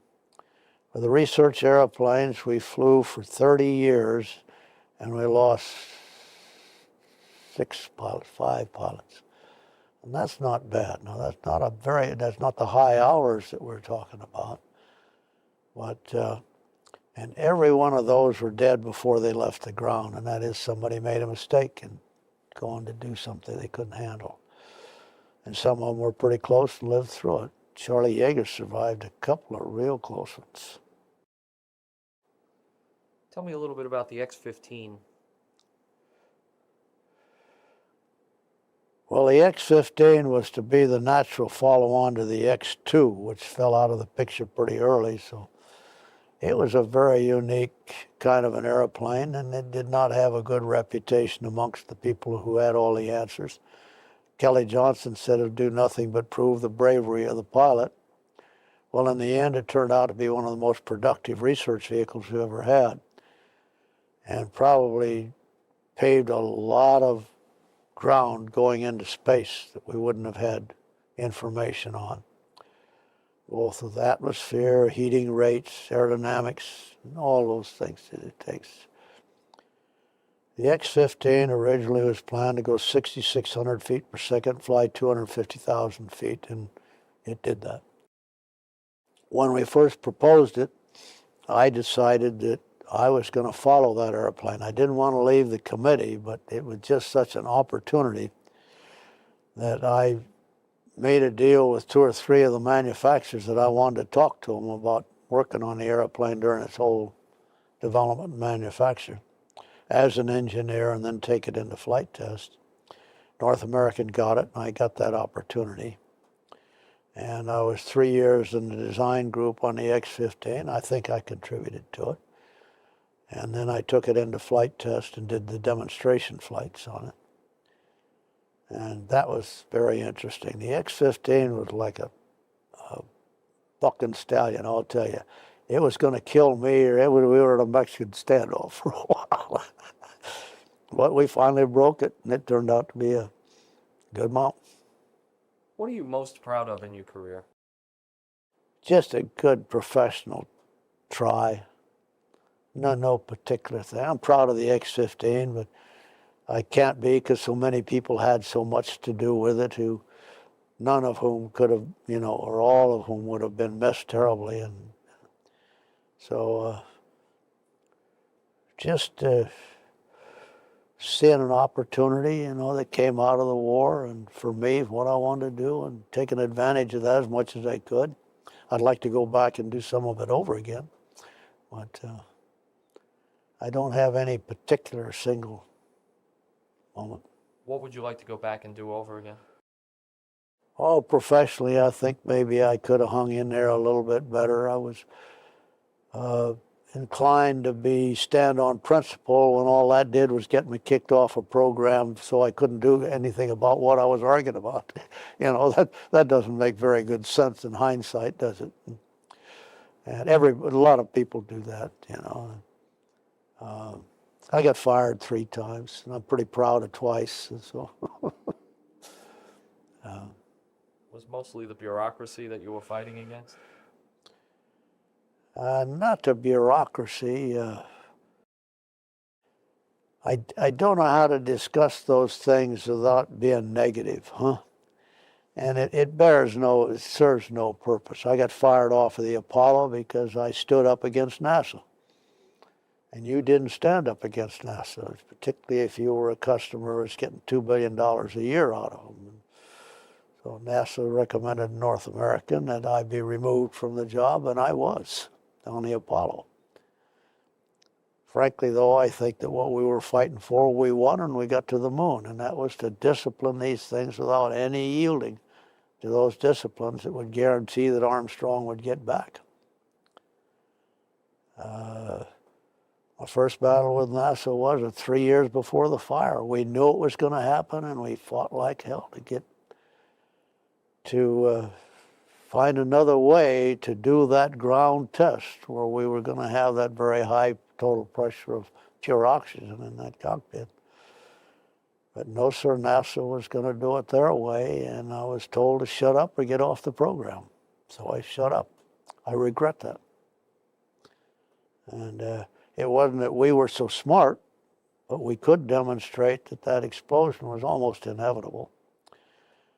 And that wasn't because we were so smart, because there had already been 2 men killed in identical circumstances, one at the School of Aviation Medicine, San Antonio, one at Wright Field. They kept that pretty quiet over the years. NASA knew that. But we had demonstrated at that time, I owned all the quality control, reliability engineering, and systems test on Apollo. And we were doing an incredible job. In 3 years, we went from 3,500 to 35,000, and we're testing hardware that was going to go to the moon. And those were long, hard days. But NASA did not like to be disagreed with. And I wouldn't criticize it, but Jim Webb blamed the company for that fire. And the company fought him tooth and nail against doing that. Both the aeromedical people and those of us in engineering. I did because I didn't know how we were going to test this thing at sea level. In space, 100% oxygen atmosphere is quite safe. It's only 5 psi absolute. But on the ground, it's 5 plus 15 atmospheric. It's 20 pounds absolute, and it's a thermite bomb.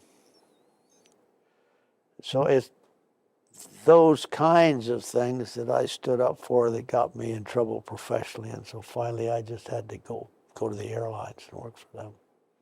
In terms of NASA, do you think there was too much pressure to get to the moon by the end of the 60s? No. It was doable, and we did it. And a lot of things came up, and a lot of changes were made. It was hard to do, no question about it. No, that program was a killer, but it shows what we can do if we get a national commitment. Sometimes you wonder if we can't afford to assassinate a few more presidents so we can get national commitments, you know, which is not a very nice way to look at it, but that's what made it so that we all work together. And when this country decides to do something and they all work together, nothing's impossible. Nothing. I don't think anything is. It would be very difficult to go back to the moon right now because it'd be a political battle for money over everything, you know. But at those times when Jack died, well, that was his dream, and nobody dared vote against it, which is kind of good. It caught us back from our embarrassment of the Russians whipping our tail in space the way they were, with airplanes and space. You know, they were doing an incredibly good job. At first with supersonic transport, they beat us with a Mach 3 fighter. First in space, first with an animal in space, first with a man in space, and they've had that laboratory up there in space for 20 years. So all of us bragging. Well, the going to the moon kind of tempers a lot of that. We had a bad habit all those days of being a little bit long-nosed about Russian engineering, how it was crude and all of that. I beg your pardon, they are brilliant engineers, and they proved it over and over again. When they first opened up their Shanghai laboratory in 1993, I was over there, just happened to be there and happened to go. And I'm a wind tunnel aerodynamicist by training, and really originally a profession. They had wind tunnels that NASA would give their right arm to have, and they ran them on 1/10 of the budget that NASA runs them on. They didn't have all of the flack and the publicity and the show that went with it. They had concrete block walls with awful good tools. And they had some wind tunnels that were unbelievable, still are, and nothing matches in the United States today. And they would have been tough in a technological war. Well, they were tough, huh? Anything that I've left out that you think is important? I don't know. What's important is that I wish we could get out of this moratorium where we're living on World War II, how good we were, memorabilia, museums, legends of flight, all the things you guys are doing, and put that kind of money, time, and effort in the future. And then we would take another explosive growth. It's going to happen, but the old guys aren't going to like the way the young people do it. But they're going to do it. The computers were that kind of thing, gave us tools. The bureaucracy made us think that the computers are smarter than we were, but we'll get over that too. But if you stop and think, all of this celebrating that we do about how good we are, if we could just put that kind of money and effort in the future. But the last try I had, and it took me almost 20 years to get it off the ground and going, was the National Aerospace Plane. We almost got over the hump, but we couldn't quite do it. And I got that canceled myself because I couldn't do to the taxpayer what they were doing. You know, it needed a leader. It needed a dedication, because when you do something that hard, it's like a war. You know, the leaders surface, but we just never got far enough into it that it would work. You know, the Kelly Johnsons and the Harrison Storms and those kind of guys. And they would have surfaced, but we couldn't go so long. They were already spent $3 billion. They hadn't drawn a center line. And yet you knew it was doable. I could make it doable on my home computer. But for some reason or other, everybody wanted to make a tremendous effort out of it. Much like when we started to talk about going to the moon, everybody said we couldn't. In fact, it wasn't until Kennedy died that it really got to be a serious effort. You know, and they just said, why don't we? So if anything that we're leaving out right now, we have done nothing really in space and aeronautics in the last 30, 40 years. The space station is a godsend. I wish it were all ours. It gives us the opportunity to make sure World War III never occurs, because we can look at the Earth pretty thoroughly and know what everybody's doing, and if we don't play Chamberlain, we'll stop them. We'll have to, because the next one's going to be a mean one. Well, they're all mean. But I work a lot with aerospace education, and we were talking a little bit earlier out here with children and all that, but we're not going to push them into aviation and space. They're going to find their own way to do it. In fact, I think if we objected, they would move faster than if we tried to push them into it. That's the nature of young people, isn't it? Magic that was there for a kid nowadays for aviation that there was when you were No, no way. The Dayton kid isn't sitting on a fence dreaming anymore. And you know, we could fix that. I mean, there are a lot of ways if we just had the balls to do it. But today we count the beans and we get insurance, we don't take risks, we don't do this. And if a youngster wants to learn to fly today, what does he learn to fly in? A 152.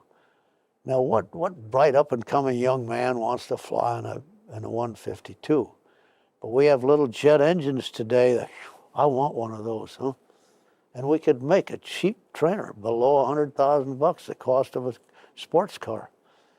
And, but the risk, the cost, that's the thing. The risk, nobody is willing to take a professional or a monetary risk this day and age. And the history of aviation are people going broke because their heart, led way out in front. If you go to the Air and Space Museum, just stand in that foyer, look at all the heart that's in there. And not much of that costs much money. I can give an example, and that is that the research airplane program was 30 years up through the X-15. Was about 30 variations of about 13 or 14 basic configurations. The whole cost of all that hardware and the operations over that 30 years was less than $500 million. $500 million, less than $500 million. You couldn't bid on one of those today. All of the reports that came out of the X-15 might be that thick.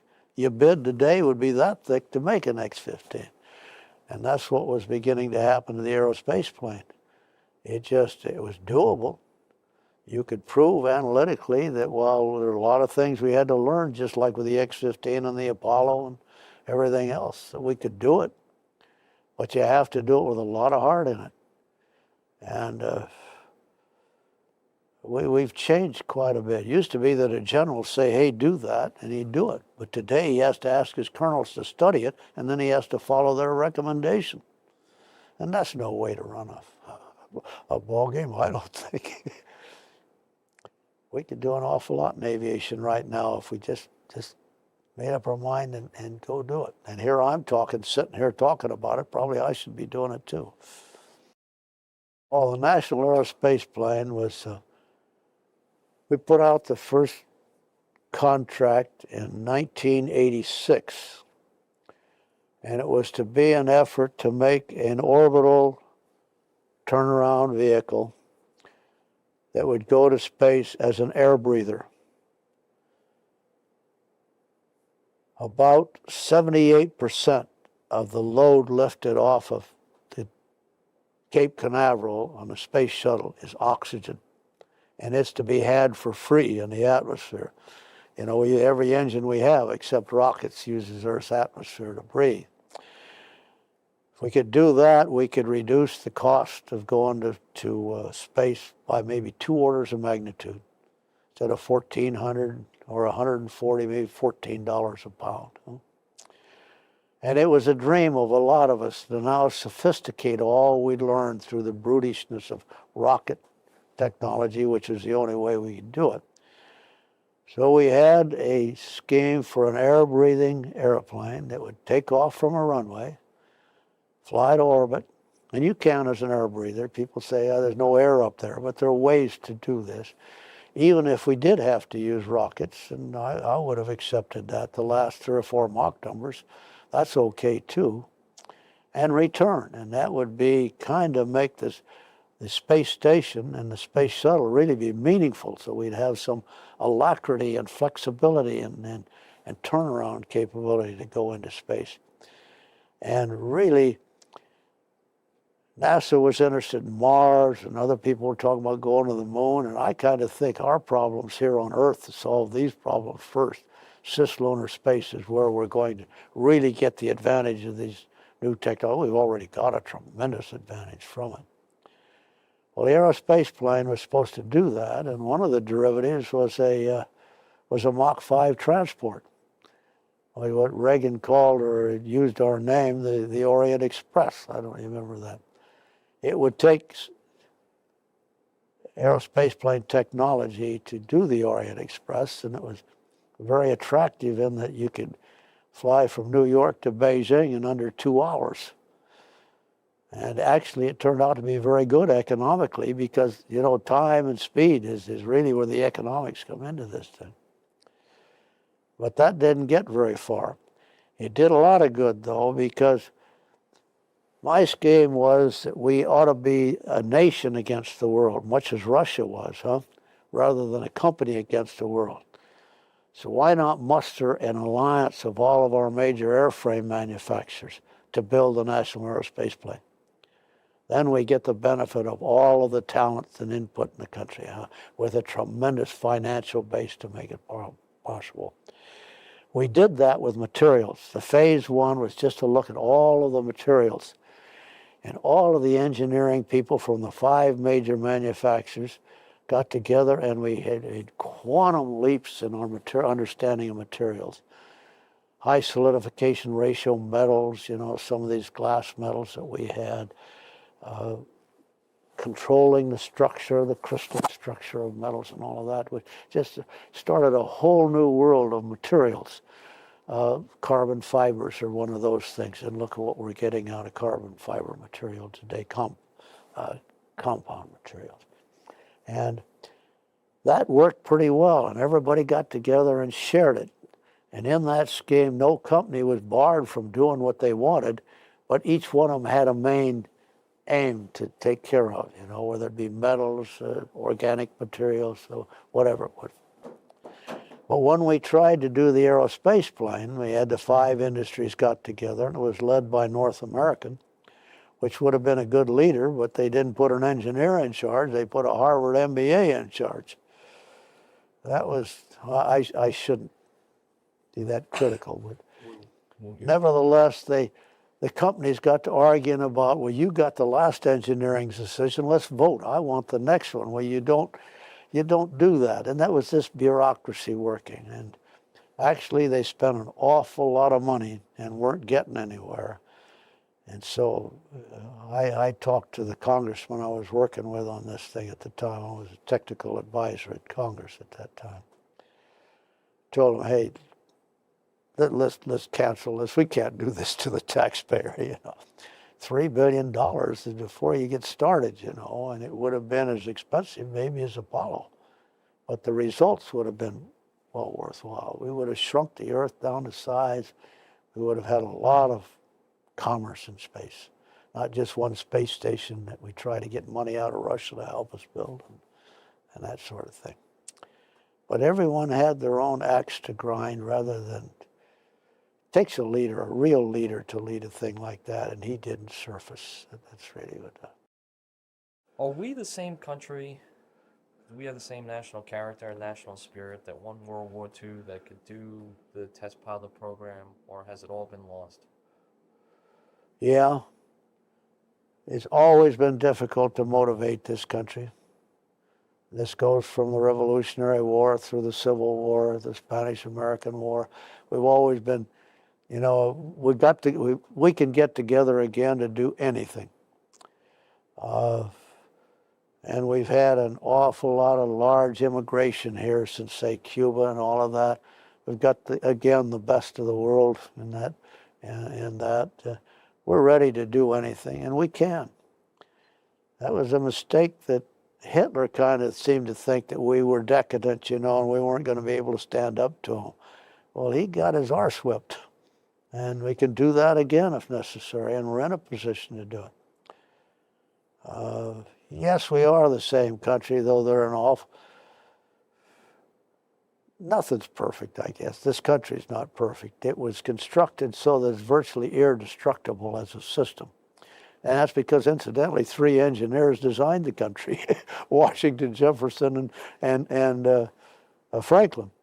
And they did. They used the engineering method. I could just lay out how we build our country to the engineering method. So when one part gets a little weak, the other parts can carry it.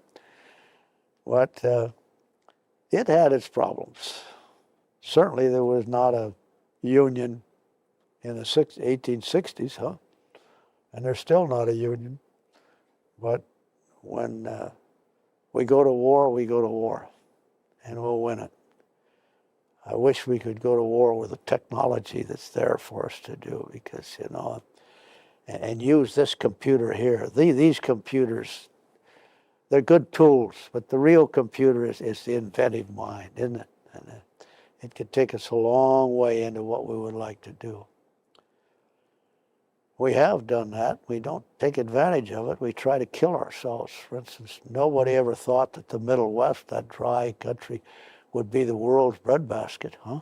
We made it that way, one plowshare at a time. And we've done that with industry.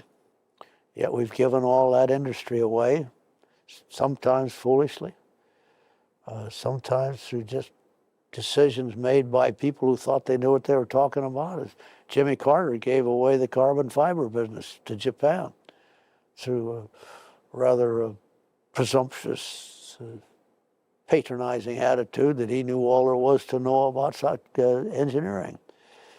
We knew it was happening. There wasn't a thing we could do about it.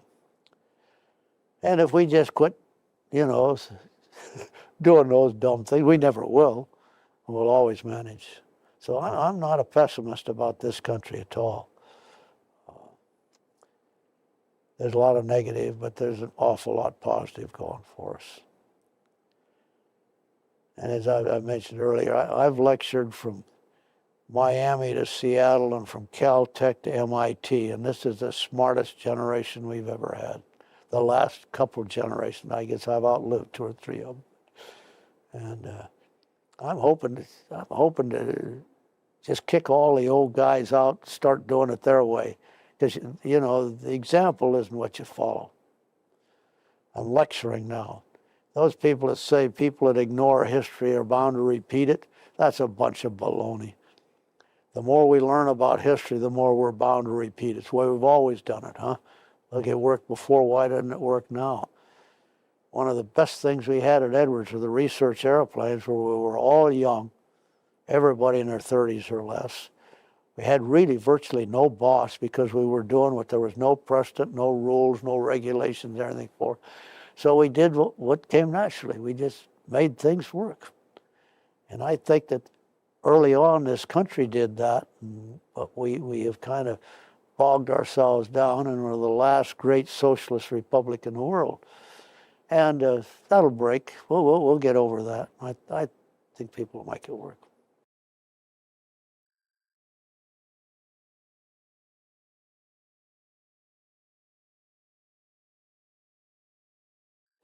I interviewed Paul Tibbets last year. Oh, yeah? And he is and he was funny. He didn't want to do the interview. And he's not too anxious to get publicity. No. So he said, I asked him one question, and he talked for about a half hour. He just went through everything. So the hearing wasn't much of a factor. He's got selective hearing. He hears you.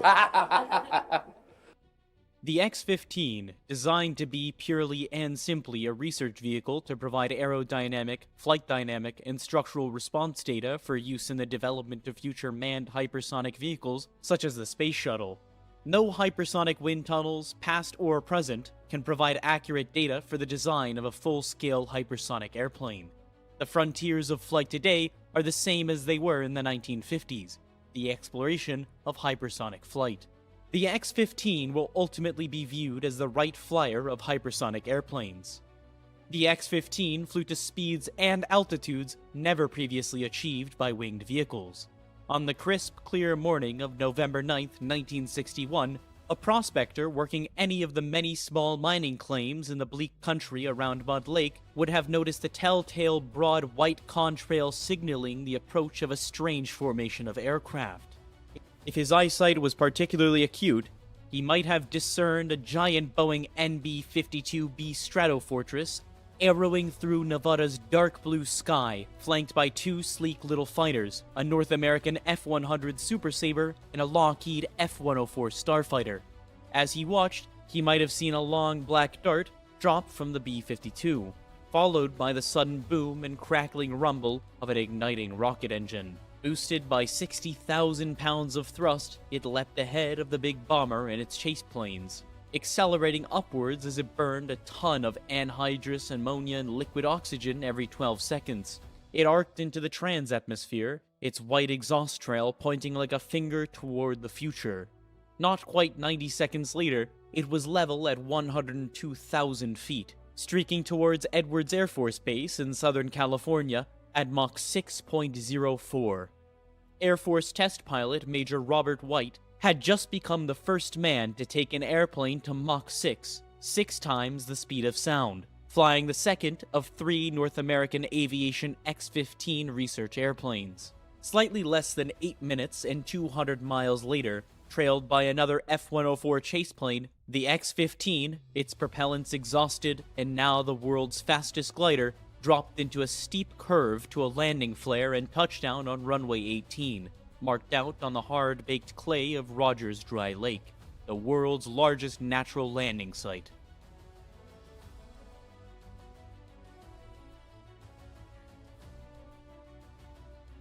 The X-15 program was a natural outgrowth of progression of aviation since the time of the Wrights. The biplane had given way to the streamlined monoplane, and by the late 1930s, the first experimental jet engines had appeared, promising an era of high-speed flight. But as an airplane flew closer to the speed of sound, it encountered compressibility, the bunching up of air around it as it neared Mach 1, causing high drag, buffeting, changes in structural loads, and even loss of control and in-flight breakups. For more than a decade, until Chuck Yeager flew the first Bell XS-1, later X-1, to Mach 1.06 in October of 1947, it seemed that the speed of sound might indeed be a barrier to the future flight. Afterward, aviation accelerated rapidly into the supersonic era. Mach 2 fell to Scott Crossfield, and the second Douglas D-558-2 skyrocket in November 1953, and Mach 3 to Captain Milburn Apt and the first Bell X-2 in September 1956, though tragically, he perished when the plane went out of control during its return to Edwards. By the time of Apt's death, the X-15 program was well underway.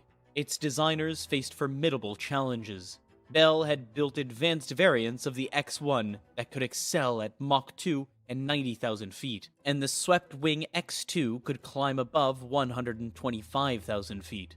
Both hinted at control challenges the X-15 would face. In 1956, when test pilot Captain Ivan C. Kinch coasted to above 126,000 feet, his X-2 was like an artillery shell following a ballistic parabola. Near the top of its climb, as the plane decelerated after its rocket engine ran out of propellant, its ailerons, elevators, and rudder were useless due to the very low dynamic pressure encountered as it passed through the upper atmosphere. The X-2 began a slow left roll, arced over the top of its ballistic parabola, and, as its speed and, consequently, dynamic pressure increased in the lower atmosphere, its flight controls regained their effectiveness, and Kinchlow was able to guide it back to a safe landing on Edwards Broad Lake bed. Clearly, flying above 100,000 feet, future rocket planes would require reaction controls, small jet thrusters such as those employed on the first manned spacecraft, in addition to conventional aerodynamic control surfaces. Aerodynamic heating and the high-altitude environment pose their own problems. Unlike supersonic flight, which is differentiated by the speed of sound and the distinctive crack of a sonic boom, Hypersonic flight is characterized primarily by increasing aerodynamic heating with intensity hot airflows and sharply angled shock waves washing over the structure, their interactions producing even greater heat. The structure could not be conventional, for the plane would be subject to skin temperatures above 1,000 degrees Fahrenheit, necessitating extensive thermal protection. Inside the fully pressurized cockpit, the pilot would be more astronaut than airman, wearing a pressure suit and helmet capable of functioning in space-like conditions should cabin pressure be lost. Interest in hypersonic flight predated the supersonic revolution. The three great prophets of the space age, Russia's Konstantin Tsiolkovsky, the Romanian-German Hermann Oberth, and America's Robert Goddard, all advocated hypersonic airplanes as a means of flying into space, and German rocket enthusiast Max Valier, before his death and the explosion of an experimental rocket engine, recommended developing rocket-powered either planes as intercontinental airliners. In the 1930s, Austrian engineer Eugen Sanger and the mathematician Irene Brett undertook the world's first science-based hypersonic design, their so-called Silbervogel, silver bird. Proposed as a space transport and later as a global strike aircraft, it became an extraordinarily influential design study. Right after World War II, Joseph Stalin, according to a Soviet military defector, even sent a team into Western Europe on a fruitless mission to kidnap authors, hoping that Soviet Sanga planes would make it easier for us to talk to the gentleman shopkeeper, Harry Truman. The combination of the Sanga-Brett study and example of a Nazi A4V2 ballistic missile greatly simulated post-war American, Soviet, and European interest in rockets, missiles, and hypersonic aircraft. While the Sanga-Brett study had been purely theoretical, the A4 program had extensively studied Mach 4 Plus wing derivatives, one of which, the A4B, flew before war's end, though it broke up during its terminal glide to Earth. The Soviet-American race to develop atomic-armed ballistic missiles fostered heating and re-entry studies, evolution of the blunt body re-entry shape, and high-temperature materials research. It also encouraged studies of rocket-boosted winged global-ranging hypersonic vehicles, even orbital spacecraft. In America, from all this, sprang the X-15 and X-20 programs, though the latter never flew. The roots of the X-15 reflected a broad base of military, industrial, and governmental research support.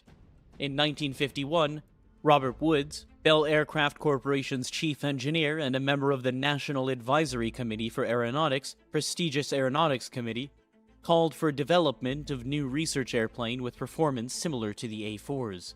His continued pressure led NACA's executive committee to endorse, a year later, investigating flight conditions between Mach 4 and Mach 10. The agency formed a hypersonic study committee under Langley Aeronautical Laboratory, now NASA Langley Research Center, engineer Clinton Brown, which subsequently advocated greatly expanded ground and flight research tests using models and specialized test techniques. The committee even suggested modifying the X-2 with a strap-on booster to increase performance above Mach 4, adding reaction controls for flight safety. Program delays and eventual loss of both airplane doomed that idea. In 1953, the Air Force's Scientific Advisory Board concluded the time is ripe for a Mach 5 to 7 hypersonic vehicle, and the U.S. Navy's Office of Naval Research issued a study contract to Douglas for a Mach 7 plus design, tentatively designated the D558-3.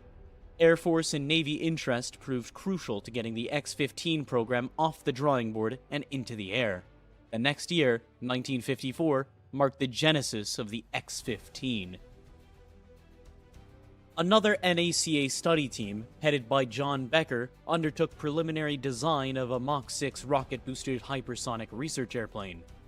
It had a nickel alloy and Connell structure, rocket-like four-fin tail, and off-shelf rockets from the Hermes program. Becker's study anticipated many of the X-15's features, and encouraged NACA that summer to invite the military services to join with it in developing such an aircraft. In October, they formed the NACA Air Force Navy Research Aircraft Committee, subsequently known as the X-15 Committee. A joint program directive issued on December 23rd gave technical oversight to NACA and design and construction authority to the Air Force. The Navy and Air Force would jointly fund the effort. The Air Force supervised a design competition in 1955 between Bell, Douglas, North American, and Republic. Bell's Robert Woods, who had launched the company's earlier X-1 effort, might reasonably have expected his firm to win, since it had already built and flown the X-1, X-2, and X-5. Douglas's Ed Heinemann, with his D-55-8 Skystreak and Skyrocket, plus the D-55-3 Study, might have as well. Both companies produced relatively cheap designs, each promising to deliver 3 airplanes for a total cost of $36 million. Harrison's Stormy Storms, a veteran of North American's many fighter programs, led the design team that drafted his firm's entry, at an estimated $56 million, the most expensive proposal. But both Bell and Douglas's designs were considered too technically risky, and Republic's, which was technically insufficient and also more costly than the Bell and Douglas proposals, came in last. Accordingly, despite the huge cost disparity, the Air Force notified North American on September 30th that it had won the competition. On June 11th, 1956, after final negotiations, North American received a $42.9 million contract, about $349 million today, for the 3 X-15s. 3 months later, Reaction Motors Incorporated was awarded with a $10.7 million contract for their engines. The X-15 program involved far more than simply designing a new airplane, however novel it might be. Its rocket engine, pilot protection system, environmental controls and flight control system, as well as its flight test range, posed complex challenges. The X-15's XLR-99 engine, more than 3 times as powerful as the X-2s and 8 times as powerful as the X-1s, proved particularly risky. Developed by New Jersey-based Reaction Motors, the XLR-99 was based on the earlier XLR-30, used in the Navy's Viking high-altitude rocket program. Any hopes that the Viking experience would help with its design proved illusory. Unlike the XLR-30, which burned diluted alcohol and liquid oxygen, the 57,000-pound thrust XLR-99 burned 1,445 gallons of more explosive anhydrous ammonia and 1,000 gallons of iox. More significant, however, Tahikol had to man-rate the engine, i.e., make it safe enough for operation in a piloted airplane, capable of repeated use, and both throttleable and restartable in flight. This was not easy to achieve, particularly as its high-speed turbopump, a potential source of disaster, fed the engine propellants at a rate of 167 pounds per second. Eventually, the XLR-99 became a reliable power plant, with a rated operational life of about 1 hour, about 40 flights before requiring overhaul. Such reliability came at a price for a far longer than anticipated development period, compelling North American to complete the first 2 X-15s with older XLR-11 engines for their proving flights. The X-15 required a complex flight control system, a conventional fighter-like stick controlled an all-moving tail that furnished pitch and roll control, but was used only during approach and landing. During high G acceleration, climb, and re-entry, the pilot relied on a side-stick controller. A reaction control system operating small hydrogen peroxide jet thrusters located in the nose and wings furnished pitch, roll, and yaw inputs at high altitudes, where conventional controls were ineffective. Eventually, the third X-15s flew with an adaptive flight control system that automatically compensated for changing dynamic pressure, blending the reaction control system with the conventional aerodynamic controls. Since the X-15 was technically a boost glider, once it exhausted its propellants, the pilot had to carefully manage his energy to ensure he could reach Rogers Dry Lake. To help him in doing this, the X-15 would always be flown so that it had excess energy at burnout, which the pilot could use as bleed-off using large pedal-like speed brakes installed in the side of a massive dorsal and ventral fins. Unlike earlier rocket-powered aircraft that flew near Edwards AFB, the X-15 demanded a special flight test corridor, dubbed the High Range, running roughly 480 miles from Wendover, Utah, southwest to Edwards. Crossing multiple mountain ranges in the stark southwestern desert, the High Range was itself a notable technical accomplishment, foreshadowing the manned spacecraft tracking network NASA established for Project Mercury several years later. NASA furnished 2 tracking stations at Ely and Beatty, Nevada, as well as at Edwards. Furthermore, unlike research airplanes, the X-15 required a complex flight simulator to train pilots and undertake mission planning and rehearsal. The simulator was updated using data required during X-15 flights, with pilots typically spending 40 to 50 hours in it before undertaking a 10 to 12-minute flight. When the program commenced, it was hoped the X-15 might be flying by the end of 1957. Due to the complexity of its design and technical challenges involved, however, test flights did not begin until 1959. In the interim, NASA and the Air Force supported the X-15 development effort with extensive wind tunnel and free flight ballistic tunnel testing, evaluated reaction controls on ground simulator rigs and on modified research airplanes including the Bell X-1B and F-104, and undertook extensive simulation studies to prepare for the crucial challenges faced by a hypersonic rocket plane having, for its first time, the lowest lift-to-drag ratio ever flown on a piloted aircraft. In October 1957, Sputnik had seized the public imagination, and the national debate over American science and technology that followed, NACA had given way to the space-focused NASA. Now the X-15 took on greater urgency and visibility as a symbol of America's progression into space. Vice President Richard Nixon presided over its rollout at North American's Los Angeles facility on October 15, 1958, a year after the Soviet satellite ushered in the new space age. It was a remarkable-looking aircraft, burnished metallic black, with thin wings and horizontal tail surfaces, and, because of the directional stability requirements of high supersonic and hypersonic flight, large meat cleaver dorsal and ventral vertical fins, the lower half of the ventral surface jettisonable during landing approach so that the X-15's landing skids could be a reasonable size. Although planners had originally thought the X-15 would use a modified Convair B-36 as a mothership, the retirement of the B-36 and the availability of the more powerful and capable B-52A led to its substitution for Convair's giant intercontinental bomber. Early tests with the X-15 proved far from encouraging.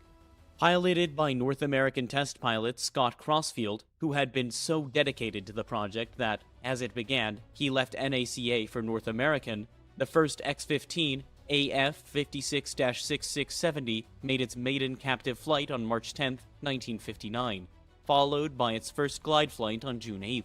During the landing approach, Crossfield encountered serious longitudinal control problems that pushed his piloting skills to the limit, necessitating adjustments to the boosted flight control system. The second X-15, AF-56-6671, made the type's first powered flight on September 17th. Propelled by 2 XLR-11 engines, it reached Mach 2.11 at 52,341 feet.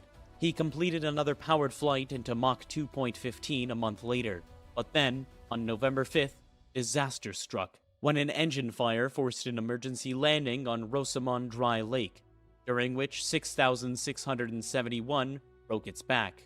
While the second X-15 returned to North American for repairs and installation of its XLR-99, proving flights continued through 1960, with 6670 still equipped with its interim XLR-11s. The third X-15, AF-56-6672, was the first completed with the big Tahicle XLR-99. But during an Edwards ground test, the engine blew up, catapulting the rest of the airplane forward. Safe in its cockpit, Crossfield marveled at the X-15's strength and worried for the safety of crews trying to extricate him. The plane, like the second X-15, returned to North American for a rebuild. Not until November 15, 1960, 3 years late, would the X-15 fly with its XLR-99 engine, when Crossfield took 6671 to Mach 2.97, marking the end of its contractor flight test program. But now, the X-15 hits its stride. On March 7, 1961, Air Force Major Robert M. White became the first pilot to exceed Mach 4. He piloted the second X-15 across the hypersonic divide on June 23rd, attaining Mach 5.72. White completed a sonic trifecta by exceeding Mach 6 on November 9th, as previously mentioned.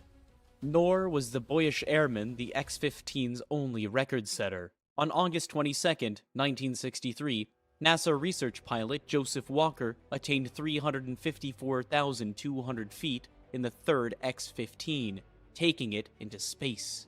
Marring this was a serious landing accident on November 9, 1962, that virtually destroyed the second X-15 and seriously injured NASA pilots Jack McKay. When an engine failure necessitated a heavyweight emergency landing on Mud Lake, 6671's skid landing gear collapsed. Even this setback was turned to advantage, for NASA lengthened the X-15 and added provisions for 2 huge drop tanks and a dummy supersonic combustion ramjet engine installation on the shortened lower vertical fin. Eventually, on October 3, 1967, Major William J. Pete Knight reached Mach 6.7 flying this aircraft, designated the X-15A2. During the flight, unanticipated heating led to multiple structural failures, causing the scramjet module to separate from the aircraft and damaging the fuel jettison system. Knight, a superlative airman, landed safely. Sadly, shortly after Knight's remarkable flight, the fastest by a piloted airplane in the 20th century, Air Force test pilot Major Michael Adams, was killed in the third X-15. On November 15, 1967, during a high-altitude flight, it entered a Mach 5 plus spin and it broke well above Mach 4 during an inverted dive into the lower atmosphere. The accident stemmed from a fatal combustion of instrumentation and control systems failures, plus human factors. Less than a year later, on October 24, 1968, the X-15 completed its last flight, its 199th, flown by NASA pilot William Dana. NASA attempted a 200th flight on December 20th, but Edward was typically swathed in snow. Planners took it as an omen and simply retired the craft. The first X-15 went to the National Air and Space Museum, where it may be seen in the Milestones of Flight Gallery, and the second, the fastest airplane of the 20th century, to the National Museum of the U.S. Air Force. Altogether, 12 distinguished pilots, Scott Crossfield, Robert White, Forrest Peterston, Neil Armstrong, Joe Walker, Jack McKay, Milt Thompson, Robert Rushworth, Mike Adams, Bill Dana, Pete Knight, and Joe Engel had flown the X-15 to speeds and altitudes never previously achieved by winged vehicles. Its research program consisted of an aerodynamic and structural heating investigation phase from 1959 through 1963, and a follow-on program utilizing the X-15 to carry experiments into the upper atmosphere or to hypersonic speeds. Much of the applications program benefited from the contemporaneous Apollo effort, but it also helped sensor and missile detection efforts. X-15 flights produced more than 700 technical reports, establishing a database still considered essential today, as hypersonics advances into the second century of flight. The X-15 was by no means a perfect research vehicle. Under some circumstances, it had dangerous flight characteristics, and heavy impact loads sorely texted its landing skids. During re-entry, in-flight reconnaissance effects could interact with its flight control system. Early on, researchers discovered gaps in panels that permitted the entry of hot hypersonic air into its structure, necessitating fixes. Cockpit outer window panels shattered from heat-distorted panel frame structural loads, forcing redesign, and its nose landing gear twice extended in flight due to thermal stress.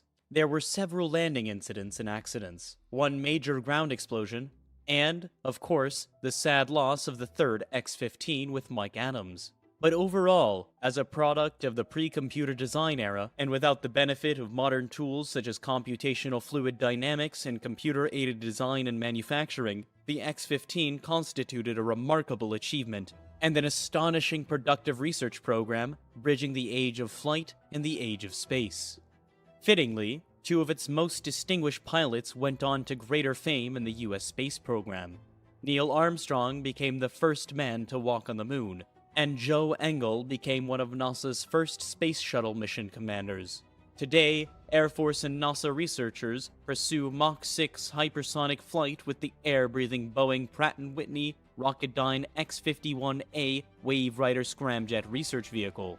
Tellingly, its designation, X-51, was deliberately chosen and reserved to echo the X-15 and remind researchers of the remarkable aircraft that, a half a century ago, did so much to make hypersonic flight a reality.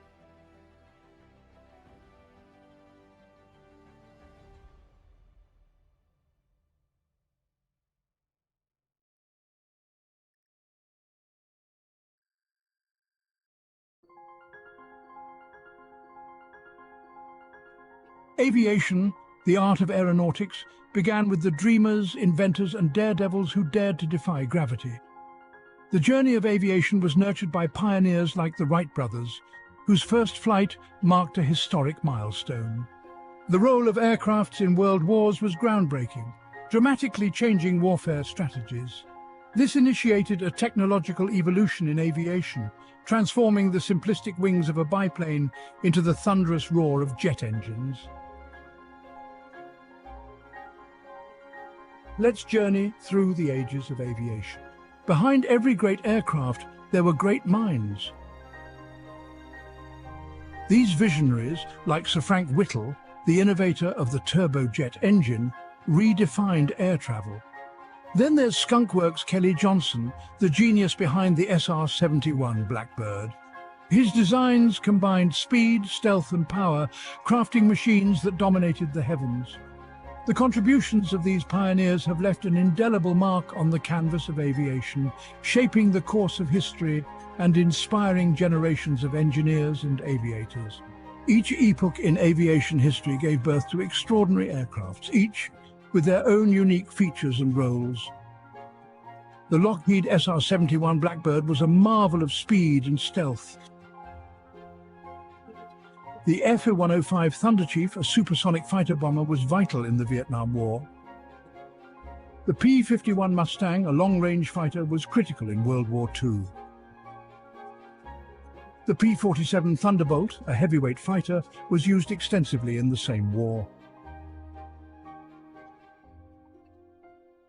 The A-10 Thunderbolt II, the Warthog, is a close air support icon. The Messerschmitt Me-262 marked a leap forward in aviation technology. Each of these game changers were instrumental in their eras, and their legacies still resonate today. Beyond the game changers, there are those that have transcended their practical roles to become icons.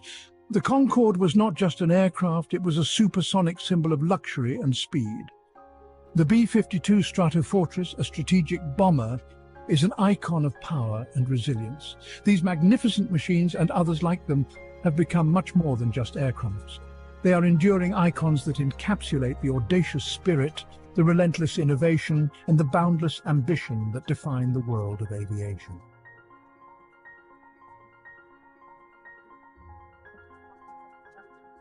For more amazing aerial footage, and to join us in this incredible journey, check out the DroneScapes YouTube channel. If you enjoyed this video, please remember to like and subscribe. And as always, thank you for watching.